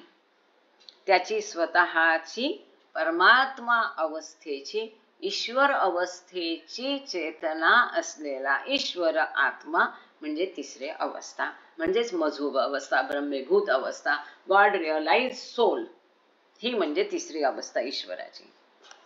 आणि ही अवस्थाच मानचित्रामध्ये 8वी अवस्था म्हणून दाखवलेली आहे. चौथी अवस्था आत्मा स्थूल, सूक्ष्म व मनोशरीरांची तथाकथित सामान्य चेतना प्राप्त करतो व म्हणून परत एकदा एकाच वेळी स्थूल, सूक्ष्म व मनोजगताचा परत अनुभव घेतो. या ठिकाणी आत्मा त्याच्या स्वतःच्या अपरिमित स्वविषयी एकाच वेळी सचेत असतो व त्याचा परमात्मा अवस्थेच्या अपरिमित शक्ती, ज्ञान व आनंदाचा अनुभव घेतो. परंतु आत्मा या अपरिमित गुणांचा उपयोग करू शकत नाही. जरी या ठिकाणी तो त्याच्या स्थूल, सूक्ष्म व मनोदेहाविषयी सचेत असला व एकाच वेळी तीनही जगताचा अनुभव घेत असला तरी. ही अवस्था मानचित्रात 9वी अवस्था म्हणून दाखवली आहे. हे कसं आपोआप चालू झालं माहित नाही. एनिवे मी कंट्रोल घेतलाय का याचा? नाही, मग हे आपोआप चालू कसं बंद करण्यात येत ना. असू दे. एनिवे असू दे. आता चौथी अवस्था आपण काय बघतोय? चेतनेच्या दृष्टिकोनातून ईश्वराच्या 5 अवस्था सांगितल्या. त्यातली पहिली अवस्था म्हणजे अचेत ईश्वर, ज्याला चेतना नाही. दुसरी अवस्था म्हणजे चेतना आहे पण संस्कारित आहे. तिसरी अवस्था म्हणजे संस्कार नसलेली दिव्य चेतना म्हणजे दैवी चेतनेची अवस्था, ही तिसरी अवस्था. आता चौथी अवस्था आहे ती पण दैवी चेतनाच आहे, पण त्याच्यामध्ये आणि तिसऱ्या आणि पाचव्या अवस्थेत फरक बाबांनी इथे परत केलाय. म्हणजे इथे तिसरी, चौथी आणि पाचवी ह्या अवस्था ह्या ईश्वराच्या 10 स्टेट्स ऑफ गॉड मध्ये अनुक्रमे 8वी, 9वी आणि 10वी अवस्था आहे. हा खऱ्या ईश्वराच्या अवस्था आहेत पण वेगळ्या आहेत. त्यात फरक काय आहे? 9व्या अवस्थेत सुद्धा ती चेतना त्याला आहे की मी ईश्वर आहे, त्याचा अनुभव आहे. तिन्ही गुणांचा तो अनुभव उपभोग घेतो. अमर्याद शक्ती, ज्ञान आणि आनंद. त्याला स्वची चेतना आहे. त्याच बरोबर त्याला तिन्ही जगतांची सुद्धा चेतना आहे. 3 जगत कोणते? स्थूल जगत, सूक्ष्म जगत आणि मनोजगत. म्हणजे त्याला स्वतःचं आणि या सृष्टीचं भान आहे, पण त्याला कुठलंही ड्युटी दिलेली नाही, कर्तव्य दिलेलं नाही. म्हणून त्या सृष्टीसाठी तो आपल्या जवळच्या त्रिगुणांचा उपयोग करत नाही. म्हणजे इथे पुन्हा ती चेतना जी आहे ती दैवी चेतनेच्या पुढच्या अवस्थेमध्ये गेलेली आहे. तिसऱ्या अवस्थेत मध्ये फक्त दैवी चेतना आहे. विश्वाची तिन्ही जगताची चेतना तिथे नाहीये. चेतनेत फरक आहे. ईश्वर तोच आहे, पण चेतनेच्या अवस्थेप्रमाणे त्या ईश्वराची अवस्था बदलली. तिसऱ्या अवस्थेतल्या ईश्वराला फक्त दैवी चेतना आहे, विश्वाची चेतना नाही. चौथ्या अवस्थेतील ईश्वराला दैवी चेतनेबरोबरच तिन्ही जगतांची स्थूल, सूक्ष्म आणि मनोजगताची सुद्धा चेतना आहे. त्याला आपण काय म्हटलेलं आहे? जीवनमुक्त आणि परमहंस. जीवनमुक्त आणि परमहंस हे या चौथ्या अवस्थेमध्ये येतात की ज्यांना दैवी चेतना असूनही तिन्ही विश्वाची तिन्ही जगतांची चेतना आहे. तिथे ती एकाच वेळेला तो ह्या तिन्ही जगतांचा सुद्धा अनुभव घेतो. मी ईश्वर आहे म्हणजे खऱ्या स्वस्वरूपाचाही तो अनुभव घेतो आणि तिन्ही जगतांचाही तो अनुभव घेतो. तो सचेत आहे, पूर्ण कॉन्शियस आहे स्वतः मूळ स्वबद्दल. म्हणजे मी ईश्वर आहे ह्याच्याबद्दल तो पूर्ण सचेत आहे. त्याला हेही माहित आहे की मी ईश्वर आहे, परिपूर्ण आहे, माझ्याकडे अमर्याद शक्ती, अमर्याद ज्ञान, अमर्याद आनंद आहे, याची सुद्धा चेतना त्याला आहे, जी चेतना त्याला तिसऱ्या अवस्थेत नाहीये. चेतनेतला फरक आपण समजावून घेतो या माध्यमातून. इथे त्याला त्रिगुणांची सुद्धा चेतना आहे, स्वची पण चेतना आहे, तिन्ही जगतांची पण चेतना आहे, परंतु इथे तो आपल्या त्रिगुणांचा उपयोग ह्या जगतासाठी करू शकत नाही. पाचवी अवस्था हीच अवस्था म्हणजे 9वी अवस्था जी ईश्वराच्या 10 स्टेट्स ऑफ गॉड मध्ये दाखवलेली आहे. पाचवी अवस्था आत्मा स्थूल व सूक्ष्म मनोदेहाविषयी परिपूर्ण सचेत असतो व स्थूल, सूक्ष्म व मनोजगताचा एकाच वेळी त्याच्या अपरिमित स्वच्या उच्चतम दिव्य चेतनेसह अनुभव घेतो व त्याच्या स्वतःच्या परमात्मा अवस्थेच्या अपरिमित शक्ती, ज्ञान व आनंदाचा अनुभव देखील घेतो व उपयोग करतो. ईश्वराच्या 10 अवस्था या मानचित्रात दाखवलेली ही ती 10वी अवस्था होय. आणि शेवटची म्हणजे 5वी अवस्था की जिथे ईश्वर सगुण साकार आहे.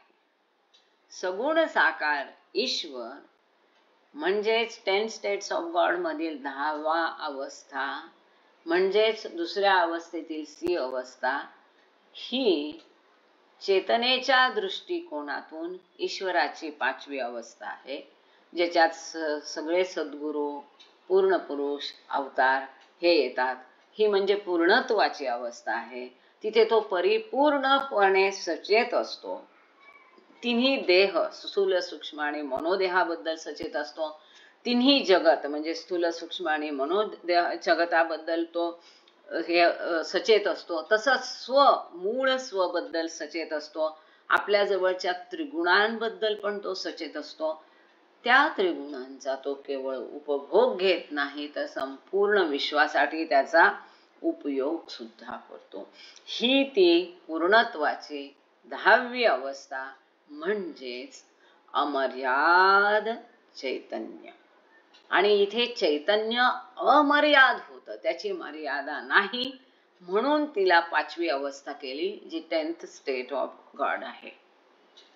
आता इथे एक फुटनोट आहे, तेवढी वाचू आणि पुढे जाऊ. दर्जा, पद किंवा स्टेटस, अवस्था, टप्पे किंवा पैलूंकरता उपयोजलेले निरनिराळे शब्द व सत्याचा शाश्वत भुवनातील अंतर्ज्ञान याचा मेहरबाबाने दिलेला सारांश पारिभाषिक शब्दकोशाच्या अलीकडील मानवाचा ईश्वर साक्षात्कार या तक्त्यात आलेला आहे. मी ईश्वर आहे चे अंतर्ज्ञान पूर्णतेच्या 4 प्रकारातील प्रत्येकासाठी सामान्य आहे व त्याचा भौतिक मृत्यूसह अखेर होत नाही. म्हणजे भौतिक मृत्यू जरी झाला, देह सुटला, तरी आत्म्याला मृत्यू नाही, तो अमरच असतो.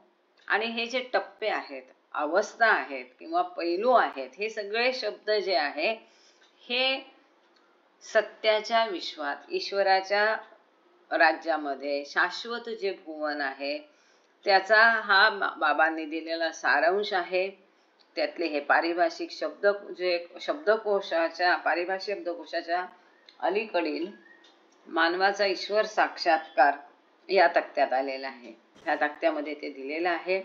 मी ईश्वर आहे हे अंतर्ज्ञान पूर्णतेच्या 4 प्रकारातील प्रत्येकासाठी सामान्य आहे. हे जे अचेतन अवस्था, संस्कारित चेतना, पूर्ण चेतना, अमर्याद चेतना, हे जे प्रकार आहेत हे प्रत्येक आत्म्यासाठी कॉमन आहे. तुमचा आत्मा, त्याचा आत्मा, कोणाचा आत्मा म्हणून वेगळे कोणासाठी नाहीये, कारण आत्मा एकच आहे. त्यामुळे हे अनुभव, हे प्रकार पण कॉमन आहे, ते काही वेगळे नाही आहेत प्रत्येकासाठी. आणि त्या आत्म्याची जरी त्याच्या देहाचा मृत्यू झाली तरी त्या आत्म्याचा मृत्यू होत नाही. इथे थँक्यू बाबा. It was this was a very very great challenge की गॉड स्पीक्स आपल्याला जमेल का, समजेल का, वाचायला, समजवायला, हे बाबांनी करून घेतलेलं आहे. पण इथे समारोपाचं एक पान आहे आणि त्यानंतर एक सारांशाचं पान आहे. आळस करून चालणार नाही, जरी दात दुखत असला तरी. तर आज तेवढं आपण पूर्ण करू. आणि बाबांचे लाख लाख कोटी कोटी आभार की त्यांनी हे आपल्याकडून वाचून घेतलं. तुमच्या सगळ्यांचे खूप आभार की तुम्ही चिकाटीनं, जिद्दीने हजर राहिलात. आणि माझी पुन्हा कळकळीची विनंती आहे, आता परत तुम्ही जेव्हा गॉड स्पीक्स वाचाल, चाहे तुम्ही मराठीत वाचा, इंग्लिशमध्ये वाचा, तुम्हाला वाटतं आपली मातृभाषा आहे ना, त्यात वाचलं तर समजतं, पण तुम्ही इंग्लिशमध्ये वाचा, हरकत नाही. किंवा हे आपले एपिसोड परत बघा, ऐका शांत चित्ताने. कोणत्या वेळेला दिमाग की कोणसी बत्ती जल जाएगी पता नाही, कधी कुठला एक मुद्दा भावून जाईल, डोक्यात नव्याने येईल, ते आपण सांगू शकत नाहीये. तर आता आपण पुढचं समारोपाचं पान वाचू आणि समावेश झाला की नंतर आपण प्रश्नोत्तराला ओपन करूया. Please continue. ईश्वर स्पष्ट करणे म्हणजे समजावून सांगणे अशक्य आहे. त्याच्या संबंधी उहापोह करणे अशक्य आहे. त्याच्याविषयी तात्विक कल्पना करणे, त्याची उपपत्ती बसवणे, लावणे अशक्य आहे. ना त्याच्याविषयी चर्चा करणे व त्याला समजणे शक्य आहे. केवळ त्याला जगणे शक्य आहे. अत्यंत महत्वाचं हे सगळं सांगितलंय बाबांनी इतकं सुंदर पद्धतीने, एवढं समजावून सांगितलंय. किती कळकळीने, किती चिकाटीने, किती अवघड होतं त्यांना मौन असताना हे सगळं सांगणं. आधी लिहिलं गॉड स्पीक्स, परत हे झालं, पुन्हा पुन्हा बाबांनी सांगितलं, ही आवृत्ती त्याची झाली, पुन्हा तिसरंही बाबा करत होते, ते आता कधी आपल्या हातात येईल ते येऊ, तरीही बाबा सांगतात. आणि ते महत्वाचं आहे. ईश्वर हा समजून घ्यायचा विषय नाही, कल्पना तर्काचा विषय नाही, तो जगण्याचा विषय आहे. काल मुंबई सेंटरमध्ये माझ्या वडिलांबद्दलच त्यांनी मला सांगायला सांगितलं. मी म्हटलं वडिलांचं कौतुक म्हणून मी हे सांगत नाही, तर ते जगायचं कसं, फक्त पश्चाताप प्रार्थना बोलायची नाही, ती आचरणात त्यांनी कशी आणली होती म्हणून मी हे सांगते. तसं बाबा इथे सांगतात की ईश्वर केवळ जगणं शक्य आहे, तो जगायला पाहिजे. त्याला समजून घेता येणार नाही, किती प्रयत्न केला, थोडंफार कल्पना आहे, संपूर्ण समजून घेणं अशक्य आहे. हा तर्काचा विषय नाही. आता याच्यावर एक पुरवणी आहे, सुंदर पुरवणी आहे, 36 नंबरची पुरवणी आहे. त्यात पुन्हा ABC आहे. हा जो 4 ओळींचं एक वाक्य आहे त्याच्यावर उहापोह बाबांनी पूर्ण केल्यानंतर आपण तो नक्की वाचूया. 36 नंबरच्या पुरवणीमध्ये आपल्याला हे पुन्हा आणखीन विस्तृतपणे ऐकायला, वाचायला, समजून घ्यायला मिळेल. तरीही सर्व जे येथे ईश्वराविषयी सांगितले व स्पष्ट केले आहे ते मनुष्य मनाच्या बौद्धिक अस्वास्थ्य कन्व्हल्शन शांतीसाठी आहे व अजूनही यात पुष्कळ शब्दांच्या व आर्थिक स्पष्टीकरणाच्या अधिक स्पष्टीकरणाच्या उणीवा आहेत. कारण हे सत्य आहे की सत्य हे अनुभवलेच पाहिजे व ईश्वराची दिव्यता प्राप्त केली पाहिजे व ती आचरणात आणली पाहिजे. हे खूप महत्वाचं, अत्यंत महत्वाचं इथे बाबा सांगताय की इथे हे जे काही बाबा म्हणतात समजावून सांगितलं, स्पष्ट केलं. कशासाठी? प्रत्येक माणसाच्या मनाची, बुद्धीची एक अस्वस्थता असते, प्रत्येकाला असते. खूप गूढ असतात, रहस्य असतात, अथंग अनंत असतं, काय काय काय काय समजून घ्यायला मन उतावीळ लहानपणापासून असतं. किती गोष्टींचे कोडे असतात, किती गोष्टी समजत नाही.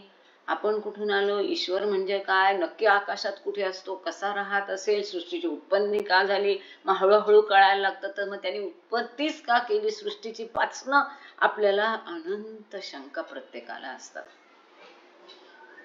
तुम्हाला असतील, मलाही होत्या.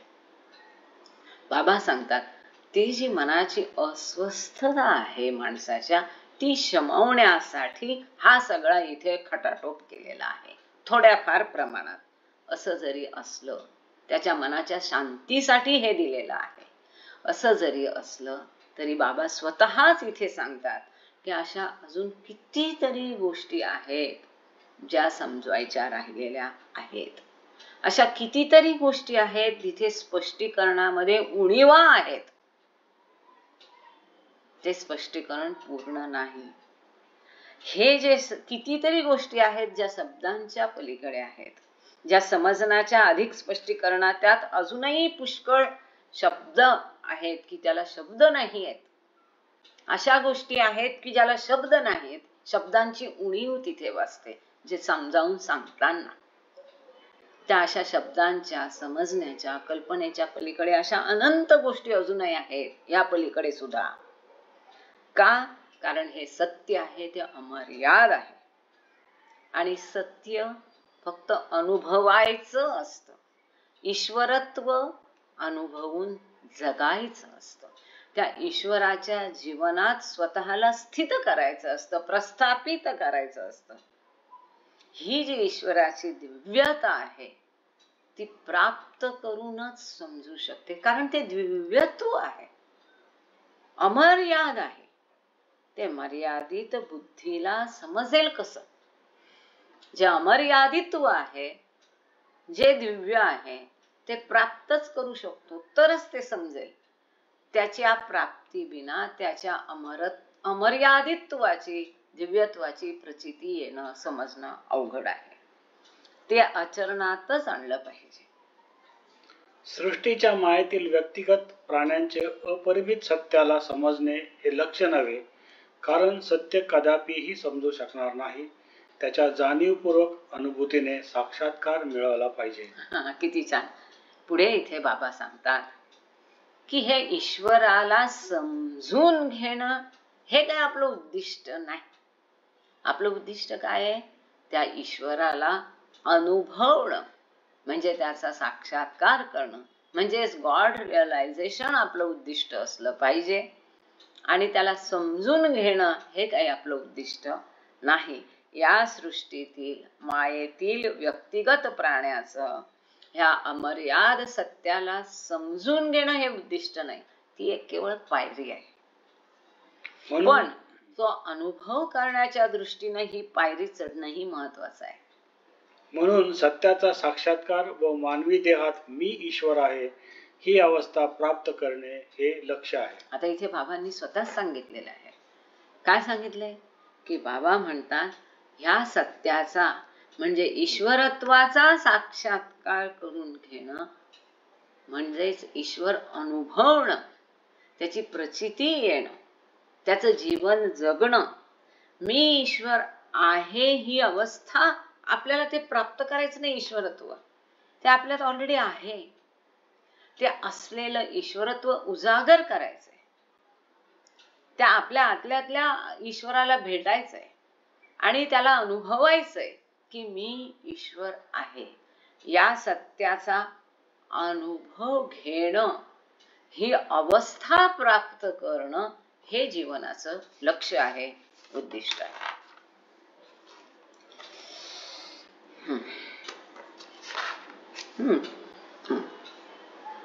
मेहर बाबांच्या मतानुसार सृष्टी, उत्क्रांती, पुनर्जन्म, प्रतिवर्धन व साक्षात्कार. आता मानचित्र 8A जे श्वेतांबरी परत एकदा दाखव, तुझ्या व्हिडिओ चालू कर. स्क्रीन प्रेझेंटेशन नको करू, मग हे डिस्टर्ब होतं रेकॉर्डिंग. हे तुमच्या सगळ्यांकडे आहे. हे सुंदर जे आहे राणो, मी तिला पिन करते, तुला सगळ्यांसाठी पिन करते म्हणजे सगळ्यांना ते दिसेल. तू ते व्यवस्थित दाखव. आता त्याला आडवं करतेस का, करू शकतेस का? आडवं कर. आता मी इथे पिनअप केलंय, सगळे तुम्ही बघू शकता. इथे श्वेतांबरी दाखवते. हा जो सुंदर चार्ट आहे, नाही तू एकदा स्थिर राहा, स्टेबल ठेव. बाकीचं काढ, अजून अजून फोकस कर, थोडं दूर कर, अजून किंचित दूर कर. तळाचं दिसू दे, थोडं तळाचं, वरचं थोडं गेलं तरी चालेल. बस बस, थँक्यू. हे जे आहे तुला आता किती वेळ ठेवता येईल असं थोडं खाली घेतलंस तरी चालेल, म्हणजे तुझी बोटं आणि खालचा भार नाही येणार. घे खाली, अजून घे खाली, अजून खाली घे, शाबाश. आणि थोडं डावीकडे किंचित, आणि स्थिर ठेव, तुला पनिशमेंट. अजून डावीकडे घे.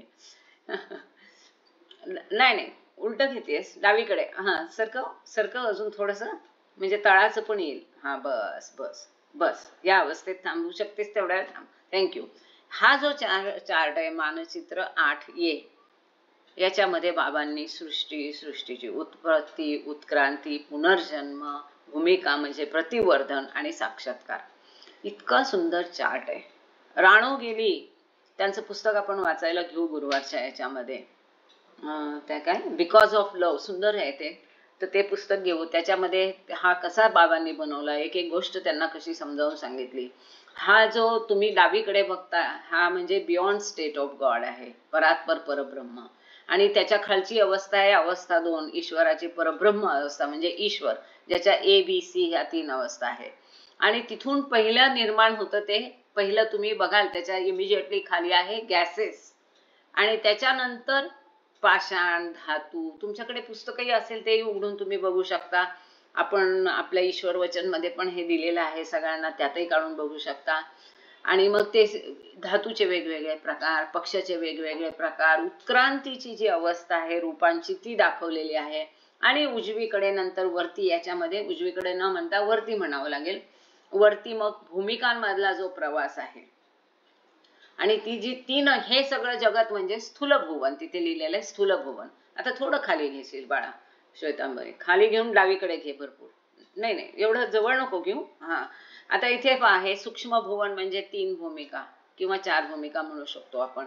ह्याच्यात किती अनंत लोक आहेत, त्यांची अवस्था कशी कशी बदलली. तिथे पहा, 3ऱ्या भूमिकेमध्ये त्याला अधिक शक्ती मिळतात, अधिक आनंद मिळतो. आणि मग डावीकडे आणखीन तुम्ही बघाल वरती, तर ते मनोभुवन आहे, त्यात 5वी आणि 6वी अवस्था आहे. याच्याबद्दल थोडक्यात इथे दिलेलं आहे, तेवढं वाचून मग पुढे जाऊया. हे मानचित्र मेहर बाबांच्या देखरेखीखाली रानो गेले यांनी चितारले असून ते गॉडस्पिक्स या पुस्तकाची चित्रमय आवृत्ती आहे. म्हणजे ह्या आतापर्यंत आपण पुस्तकात जे वाचलं ते सगळं याच्यात आलेलं आहे. परात्पर परब्रह्म अवस्थेतील ईश्वराची विशुद्ध सत्यवस्तू इसेन्स अपरिमित मूळ शाश्वताचे म्हणून प्रतिनिधित्व करतो, ज्याला कशाचेही स्वतःचे देखील भान नाही, ईश्वर आहे.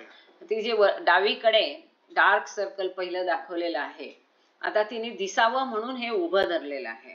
हे आडवं धरलं तर तुम्हाला अधिक कळेल किंवा तुमच्या जवळच्या पुस्तकात हे जे आहे तर बियॉन्ड गॉड स्टेट आहे. ईश्वराची परात्पर बरोबर थँक्यू परात्पर परब्रह्म अवस्था आहे की तिथे ईश्वराला कसलंही भान नाही, अचेत अवस्था आहे. किंवा ज्या 5 आपण अवस्था आता बघितल्या त्यातली पहिली अवस्था आहे की जिथे बियॉन्ड गॉड स्टेट मध्ये ईश्वर आहे की एक फक्त अस्तित्व आहे, बाकी त्याला भान कसलंही नाही, मूळ अवस्था आहे. ईश्वर परब्रह्म अवस्थेत परमात्म्याचे प्रतिनिधित्व करतो. परात्पर परब्रह्म अवस्थेतील ईश्वर म्हणून सार रूपाने तसेच अपवाद एवढाच की येथे स्वतःला जाणून घेण्याची उर्मी उसळली व तो अपरिमित शक्ती, ज्ञान व आनंदविषयी सचेत झाला व एकाच वेळी मायेविषयी जी सृष्टी म्हणून अभिव्यक्त झाली सचेत झाला. असंख्य योनीद्वारा आपला प्रवास पूर्ण करीत तो वरपांगी सत्याच्या मायेचा त्याग करतो. ही जी दुसरी अवस्था आहे परमात्म्याची परब्रह्म अवस्था निळ्या ह्याच्यामध्ये, त्याच्यात पुन्हा ABC आहे. ए म्हणजे तिथे त्याच्यात लहर उसळली, बी म्हणजे परमात्म्याची अवस्था जिचे आनंद शक्ती आनंद आहे, आणि सी म्हणजे आता ईश्वराची 10वी अवस्था सांगितली की ही अवस्था परब्रह्म अवस्था जी आहे तो परमात्म्याचं प्रतिनिधित्व करतो. आणि ईश्वर म्हणून जो सार रूपाने आपण ईश्वर म्हणून ज्याला समजतो, तसंच इथे अपवाद एवढा आहे की तिथे त्याला स्वतःला जाणून घेण्याची उर्मी उसळण्याच्या बेतात ही दुसरी मधली ए अवस्था आहे, पण तिथेही तो अचेत असतो. आणि अमर्या त्याचे जे त्रिगुण आहे शक्ती ज्ञान आणि आनंद याविषयी त्याला चेतना मिळाली, तो सचेत झाला की माझ्याकडे हे आहे. पण एकाच वेळेला तो मायेविषयी पण सचेत झाला. तिथे जसे ती अमर्याद आनंद शक्ती वगैरेची चेतना झाली तशी सृष्टीची पण उत्पत्ती झाली, तीही प्रगट झाली. आणि त्याच वेळेला त्या माया पण प्रगट झाली, म्हणजे तिथे त्याला चेतना मिळाली पण मायेची पण निर्मिती झाली, सृष्टीची पण निर्मिती झाली. आणि मग सृष्टीची निर्मिती झाल्यामुळं खाली हा जो सगळा प्रवास दिलाय, संस्काराचे गुंडाणे वगैरे लिहिले त्यामार्फत योनींद्वारे त्याने आपला प्रवास सुरू केला. आणि वर दिसतं की तो मायेचा त्याग करतो, हे ते भूमिकांच्या माध्यमातून. घड्याळाच्या काट्यांच्या विरुद्ध दिशेने वाचल्यास सृष्टी बिंदूपासून निघालेली आत्म्याची पहिली रूपे गॅस सदृश म्हणजे गॅसच आहेत. इथे जर बघितलं तर हे निळ्या खाली लगेच जर तुम्हाला दिसलं तर हे पिवळं निळं लाल आणि हे आहे पहा वायुरूप, बरोबर होतं, वायुरूप रूपे ही पहिली अवस्था. जेव्हा त्यात उर्मी उसळली स्वतःला जाणून घ्यायची तेव्हा ही वायुरूप रूपे अस्तित्वात आली.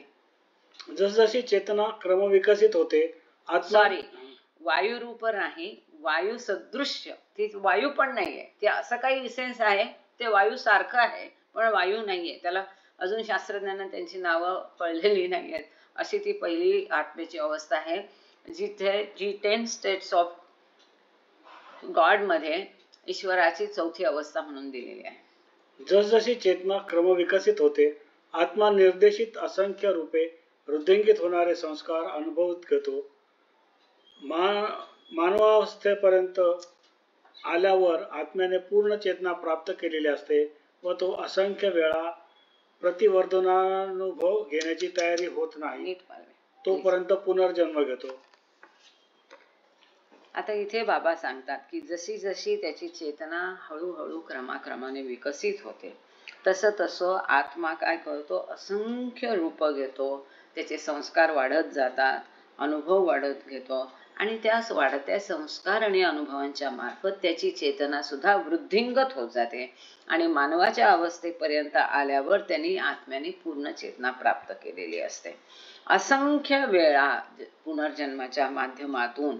आणि प्रतिवर्धनानुभव म्हणजे प्रतिवर्धित म्हणजे सतत वाढत जाणाऱ्या अनुभव घेण्याची तयारी होत नाही त्याची, तोपर्यंत तो पुनर्जन्म घेत जातो, जोपर्यंत त्याची चेतना पूर्ण उत्क्रमित होत नाही, जोपर्यंत ती अंतर्वर्ती होत नाही आणि अंतर्वर्तीत होऊन पूर्ण प्रगल्भ होत नाही, तोपर्यंत त्याला पुनर्जन्म घ्यावे लागतात माणसाच्या अवस्थेमध्ये, रूपामध्ये. आणि स्थूल जगतामध्ये शरीर असताना हे सगळं घडतं. म्हणजे शरीराचं, मानवी देहाचं महत्व इथे सांगितलेलं आहे. संस्कार मुक्त चेतना जी आहे ती संस्कार मुक्त व्हायला पाहिजे. अशी चेतना संस्कार मुक्त होताना आत्मा वरच्या दिशेने ऊर्ध्वगामी किंवा अंतर्वर्ती अशी चेतना केल्यानंतर क्रमशः क्रमाक्रमाने 7 भूमिकांचं आणि भुवनांचं भान त्याला येतं. तोपर्यंत तो सर्व बंधनांपासून मुक्त होतो. जेव्हा तो 7व्या भूमिकेत इथे मनोजगत दाखवलेला आहे, स्थूल भुवन, मनोजगत छोटा गोल दाखवलेला आहे, बस मनोजगत दाखवलेला आहे. तिथे मनोभूमिका दाखवली आहे, 5वी आणि 6वी भूमिका. हे मनोजगत पार केल्यानंतर 7व्या भूमिकेमध्ये तो सगळ्या बंधनांपासून मुक्त होतो. कारण त्याची आता चेतना संस्कारित न राहता संस्कार विरहित चेतना होते. त्याला कुठल्याही संस्कारांनी तो बांधलेला नाहीये. त्याची मनाचा नाश होतो आणि त्याचा अहंकाराचा मूलोच्छेद होतो. असं झाल्यानंतर तो ईश्वराशी एकरूप होतो, त्याला ईश्वराचा साक्षात्कार होतो. हे इथे पिवळ्या ह्याने दाखवलेलं आहे या चित्रामध्ये. शेवटचा तारेगा. पहिल्या 3 भूमिका सूक्ष्म भान वर्णितात. 4थी अफाट शक्तीचे व प्राणशक्तीचे चित्रण करते. 5वी साधुत्वाची भूमिका मनोभुवनात आहे. 6वी ही प्रकाशाची भूमिका आहे व 7वी ही ईश्वर साक्षात्काराची भूमिका म्हणजेच ईश्वरात लीन होण्याची, ईश्वराशी एक होण्याची आहे. आता यातल्या ज्यात पहिल्या 3 भूमिका आहेत सूक्ष्म भुवनामध्ये, ते सूक्ष्म भान म्हणजे तिथे त्याला सूक्ष्म देहाचं भान असतो, स्थूल देहाचं भान नसतं. 4थ्या भूमिकेमध्ये अमर्याद शक्ती त्याला मिळते. प्राणशक्तीचं वर्णन तिथे केलेलं आहे. इथे बघू शकतो ह्या मोठ्या गोलामध्ये डावीकडे 4थी भूमिका दिलेली आहे. अमर्याद शक्ती त्याला तिथे मिळते. आणि 5वी भूमिका म्हणजे साधुत्व आहे मनोजगतामध्ये. 5वी भूमिका म्हणजे साधू आणि 6वी भूमिका म्हणजे संत. कारण 6व्या भूमिकेत तो ईश्वराला समोरासमोर बघतो, तो स्वतः सगळीकडे अनुभवतो. फक्त फरक एक आहे की तिथं त्याचं द्वैत गेलेलं नसतं, त्याचं मिलन अजून ईश्वराशी झालेलं नसतं. ईश्वर वेगळा आणि स्वतःला तो वेगळा तिथे समजतो. आणि 6वी भूमिका ही प्रकाशाची भूमिका आहे. तिथे डोळा दाखवला का? कारण तिथे त्याला प्रकाश दिसतो, त्याला ईश्वर प्रत्यक्ष, जो 3रा डोळा आहे त्या डोळ्यामार्फत सूक्ष्म नयनांद्वारे त्याला ईश्वराचं दर्शन, आपण जसं आता एकमेकाला प्रत्यक्ष बघतो तसं त्याला ईश्वर तिथे स्वतः सगळीकडे ईश्वराचं दर्शन होतं. ईश्वर त्याला दिसतो, म्हणून ती प्रकाशाची भूमिका आहे. आणि 7वी ही ईश्वर साक्षात्काराची भूमिका म्हणजेच ईश्वरात लीन होण्याची, ईश्वराशी एक होण्याची भूमिका आहे. तर थँक्यू. इथे आज आपण थांबूया. बाबांच्या कृपेने आपलं गॉड स्पीक्स तुमचं सगळ्यांचं वाचन तर पूर्ण झालंय, पण यातल्या ज्या पुरवणी आहेत त्या फार महत्वाच्या आहेत. अर्ध्या अधिक 3/4 म्हणजे जवळजवळ 80-85% 90% आपण पुरवणी वाचून संपवलेली आहे. पण बाकी ज्या पुरवण्या आहेत आणि ज्या थोड्याशा अवघड पण महत्वाच्या आहेत त्या अजून बाकी आहेत. आणि त्या आपण आता पुढच्या सोमवारपासून त्या पुरवणी वाचायला सुरुवात करू. अजून आपल्याजवळ 6 मिनिट आहे. तेव्हा तुम्हाला कुणाला जर हा महत्वाचा आज भाग होता त्याच्यावर काही प्रश्न विचारायचे असतील तर बिलकुल संकोच करू नका. जय बाबा.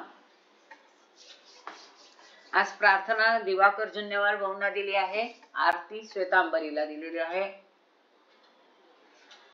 येस.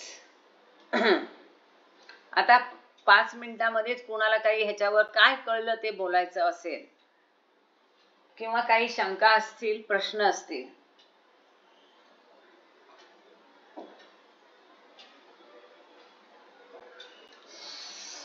आज खरं मी गांगडे सरांनाच सांगणार होते, समहाव माझा फोन करायचा राहिला. आणि अजून दाताचं हिलिंग बरोबर होत नाही पाहिजे तसं झालेलं नाही, त्यामुळे त्रास आहे. होपफुली ऐकायला व्यवस्थित आलं आणि काय तोत्र येत नव्हतं ना बोलणं. विद्या रेचे बोला. जय बाबा. काय बोलायचंय? गांगडे सर आहे जय बाबा. सर जरा बोला ना 5 मिनिटं प्लीज. 4 मिनिटं. जय बाबा. तुम्ही इतकं छान सांगितलं की आता ते बोलण्यासारखं खरोखर काही नाही ठेवलं त्यामध्ये. आणि प्रत्येक ठिकाणी ज्यावेळी तुम्ही एक्सप्लेन केलं ना तर सुंदर पूर्ण जो प्रवास आहे सोलचा आणि पर्टिक्युलर आपण आता या ज्या 10 स्टेट्स सांगितल्या खूप छान. आणि बाबांनी या कॉन्क्लुजन मध्ये तर आणखी क्लिअर केलं सगळं. आणि आजच्या शेवटच्या याच्यामध्ये सगळ्या तऱ्हेनं पूर्ण की सगळ्या अवस्था की 8व्या स्टेट म्हणजे गॉड रिअलायझेशन झाल्यानंतर म्हणजे मज्जूब अवस्था, मज्जूब अवस्थेच्या नंतर जी पुढची डिव्हाइन जंक्शनला ज्या येतो जीवनमुक्त येतो. आणि त्याच्यामध्ये हे मुक्कामील ज्याला ऑफिस म्हटलं आहे, नंतर स्टेट हालात म्हटलेला आहे, नंतर हकीकत पण मध्ये म्हटलेलं आहे. ह्या सगळ्या टर्म्स खूप क्लिअर झाल्या. आणि नंतर 10th स्टेटला म्हणजे परमहंस आणि जीवनमुक्त दोन्ही पण याच्यात कव्हर झाले. त्यांची अवस्था की ज्यांना ऑलरेडी ड्युटी नसते, ते पूर्ण आहेत पण त्यांना ड्युटी नाही, स्वतःच्या बद्दल सेल्फ बद्दल त्यांना they are conscious as well as creation बद्दल, पण no duty towards the creation. त्यामुळे जीवनमुक्त आणि परमहंस दोन्ही क्लिअर झालं. त्यानंतर ही नवी अवस्था गेल्यानंतर म्हणजे तुरी अवस्था डिव्हाइन जंक्शन पुढे आपण 10th स्टेटला गेलो.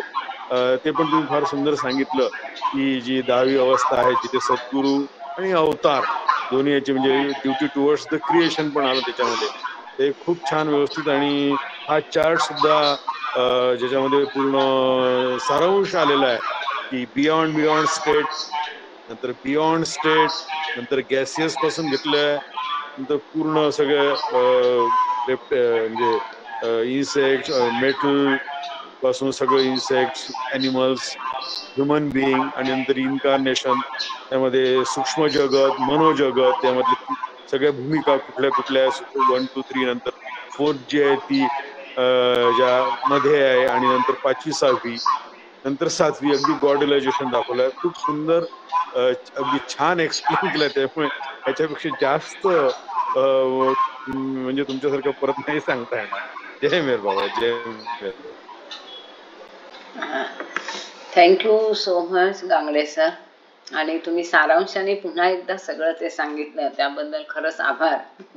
आणि खरं सांगू का, म्हणजे इमानदारीने मला आता कबूलच करावं लागेल की मी आज 1 मिनिट मोजतीये.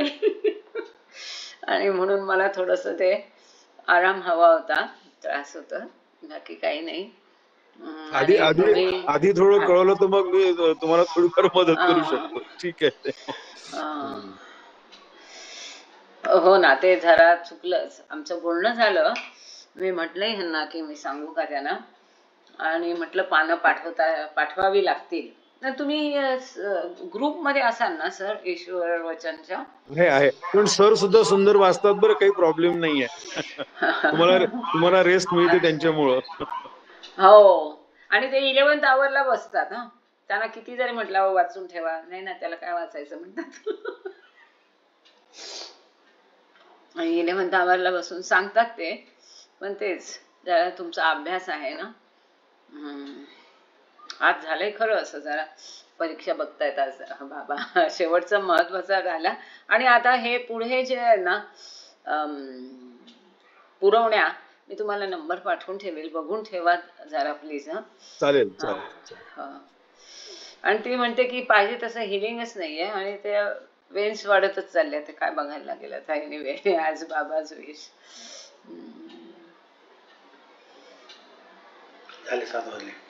जय बाबा. थँक्यू बाबा. Thanks a lot. Thank you all. जय बाबा. अवतार मेहर बाबा की जय. प्रार्थना. अवतार मेहर बाबा की जय. अवतार मेहर बाबा की जय.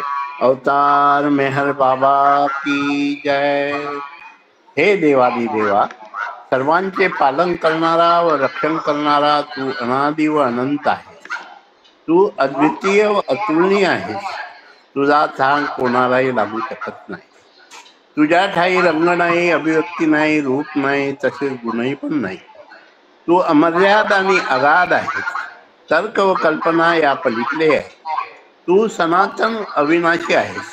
तू अविभाज्य आहेस. दिव्य दृष्टीशिवाय तुला कोणीही पाहू शकणार नाही.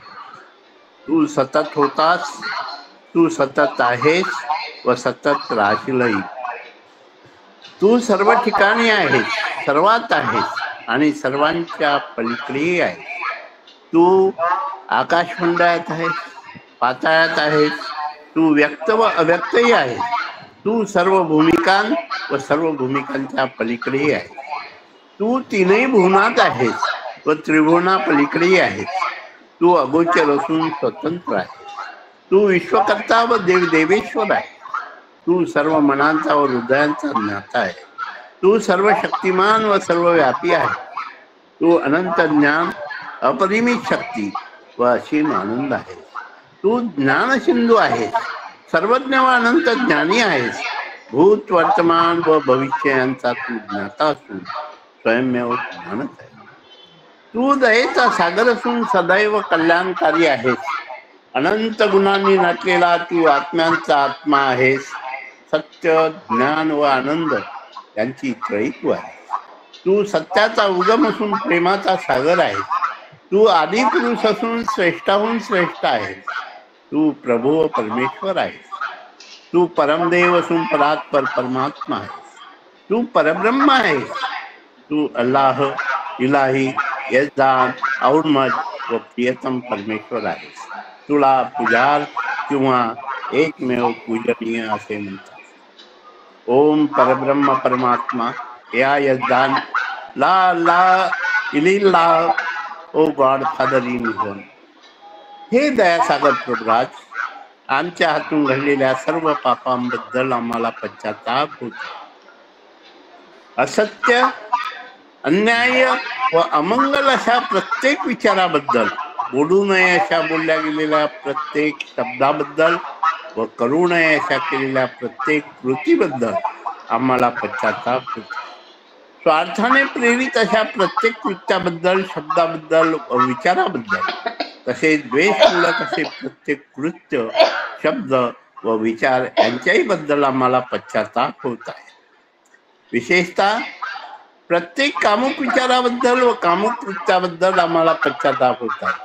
तसेच खोटेपणाबद्दल, सर्व प्रकारच्या ढोंगाबद्दल आणि देऊनही पूर्ण न करू शकलेल्या प्रत्येक वचनाबद्दल, लोकांची अनुपस्थितीत त्यांची निंदा करण्याबद्दल व त्यांचे दोष दाखविण्याबद्दल आम्हाला पश्चाताप होत आहे. विशेषतः दुसऱ्याची हानी करणाऱ्या प्रत्येक कृत्याबद्दल, दुसऱ्या दुःख देणाऱ्या प्रत्येक शब्दाबद्दल व कृतीबद्दल, दुसऱ्यांना दुःख व्हावे अशा प्रत्येक इच्छेबद्दल आम्हाला पश्चाताप होत आहे. हे प्रभुराज, आमच्यावर अपार दया करून आम्ही केलेल्या सर्व पापांबद्दल आम्हाला क्षमा करा. तसेच तुमच्या इच्छेनुसार विचार करण्याच्या, बोलण्याच्या व वागण्याच्या बाबतीत आमच्या हातून सतत ज्या चुका झाल्या त्यांच्याबद्दलही आम्हाला क्षमा करा. हीच तुमचे चरणी नम्र प्रार्थना. हे प्रियतम परमेश्वरा, तुझ्यावर अधिकाधिक प्रेम करण्याकरता आम्हा सर्वांना तू सहाय्य कर. अधिक, आणखी अधिक, त्याहून आणखी अधिक प्रेम करण्याकरता, इतके की तुझ्याशी तद्रूप होण्यास आम्ही पात्र व्हावे व तुझ्यावरील आमचे प्रेम वृद्धिंगत व्हावे, यासाठी आम्हाला तू मदत कर. आणि बाबांचा दामन अगदी अखेरच्या क्षणापर्यंत व अगदी अखेरच्या क्षणी देखील आमच्या हाती घट्ट राहावा, यासाठीही आम्हाला तू सहाय्य कर. अवतार मेहर बाबा की जय. अवतार मेहर बाबा की जय. अवतार मेहर बाबा की जय. जय बाबा, जय बाबा, जय बाबा. अवतार मेहर बाबा की जय. जिथे कल्पना शब्द न गाती, ऐसा अपरंपार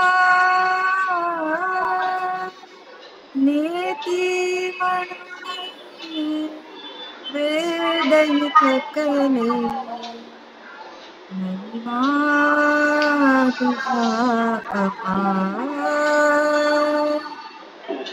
वीर अवतारा स्वीकारा आरती तुमची मनी निरंजनी लावणी ज्योत मनाची मिहिर अवतारा स्वीकारा आरती तुमची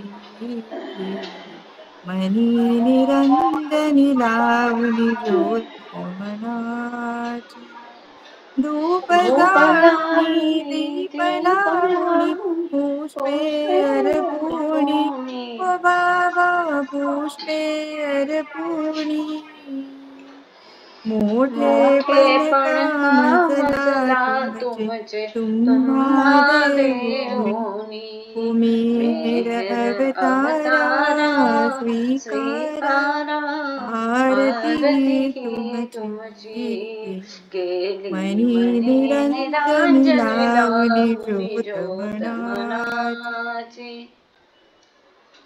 तुम्हीच कारक तुम्हीच तारक आदि तुम्ही अंती ओ बाबा आदि तुम्ही अंती तुमच्या समो तुम्हीच देवा दुसरी नावती मिहिर अवतारा स्वीकारा आरती तुमची मनी निरंजनी लावणी ज्योत मनाची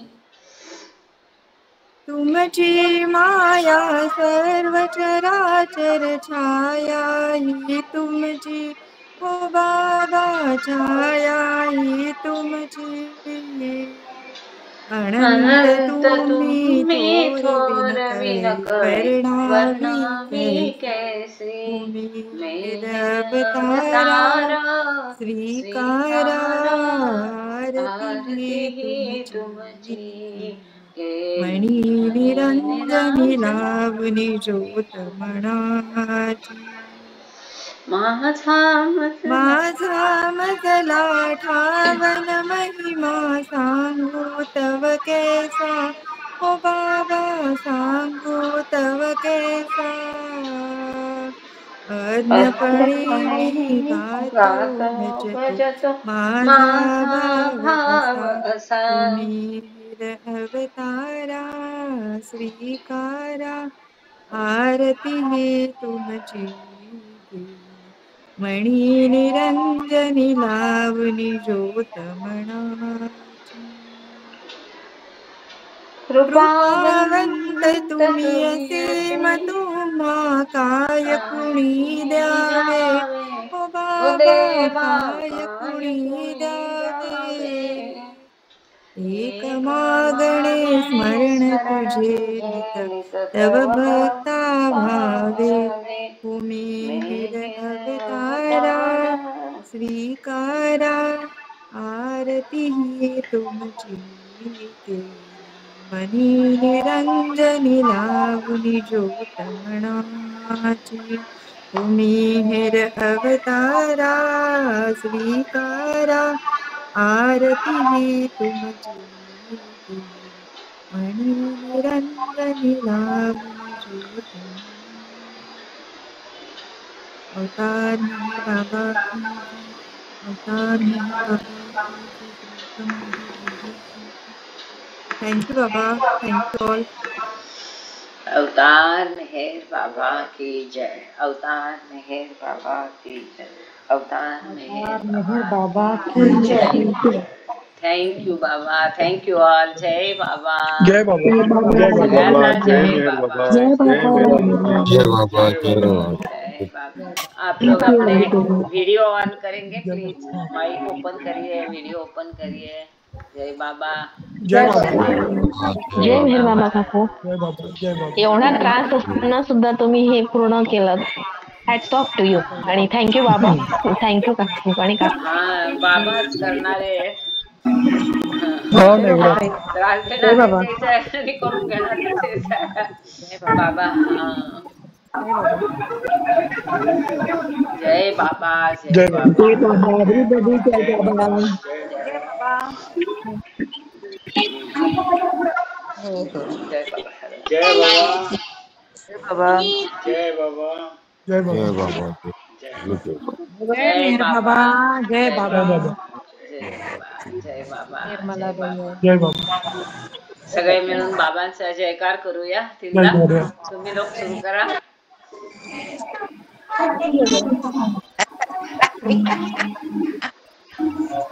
अवतार मेहर बाबा बाबा की जय. हो. अवतार मेहर बाबा की जय.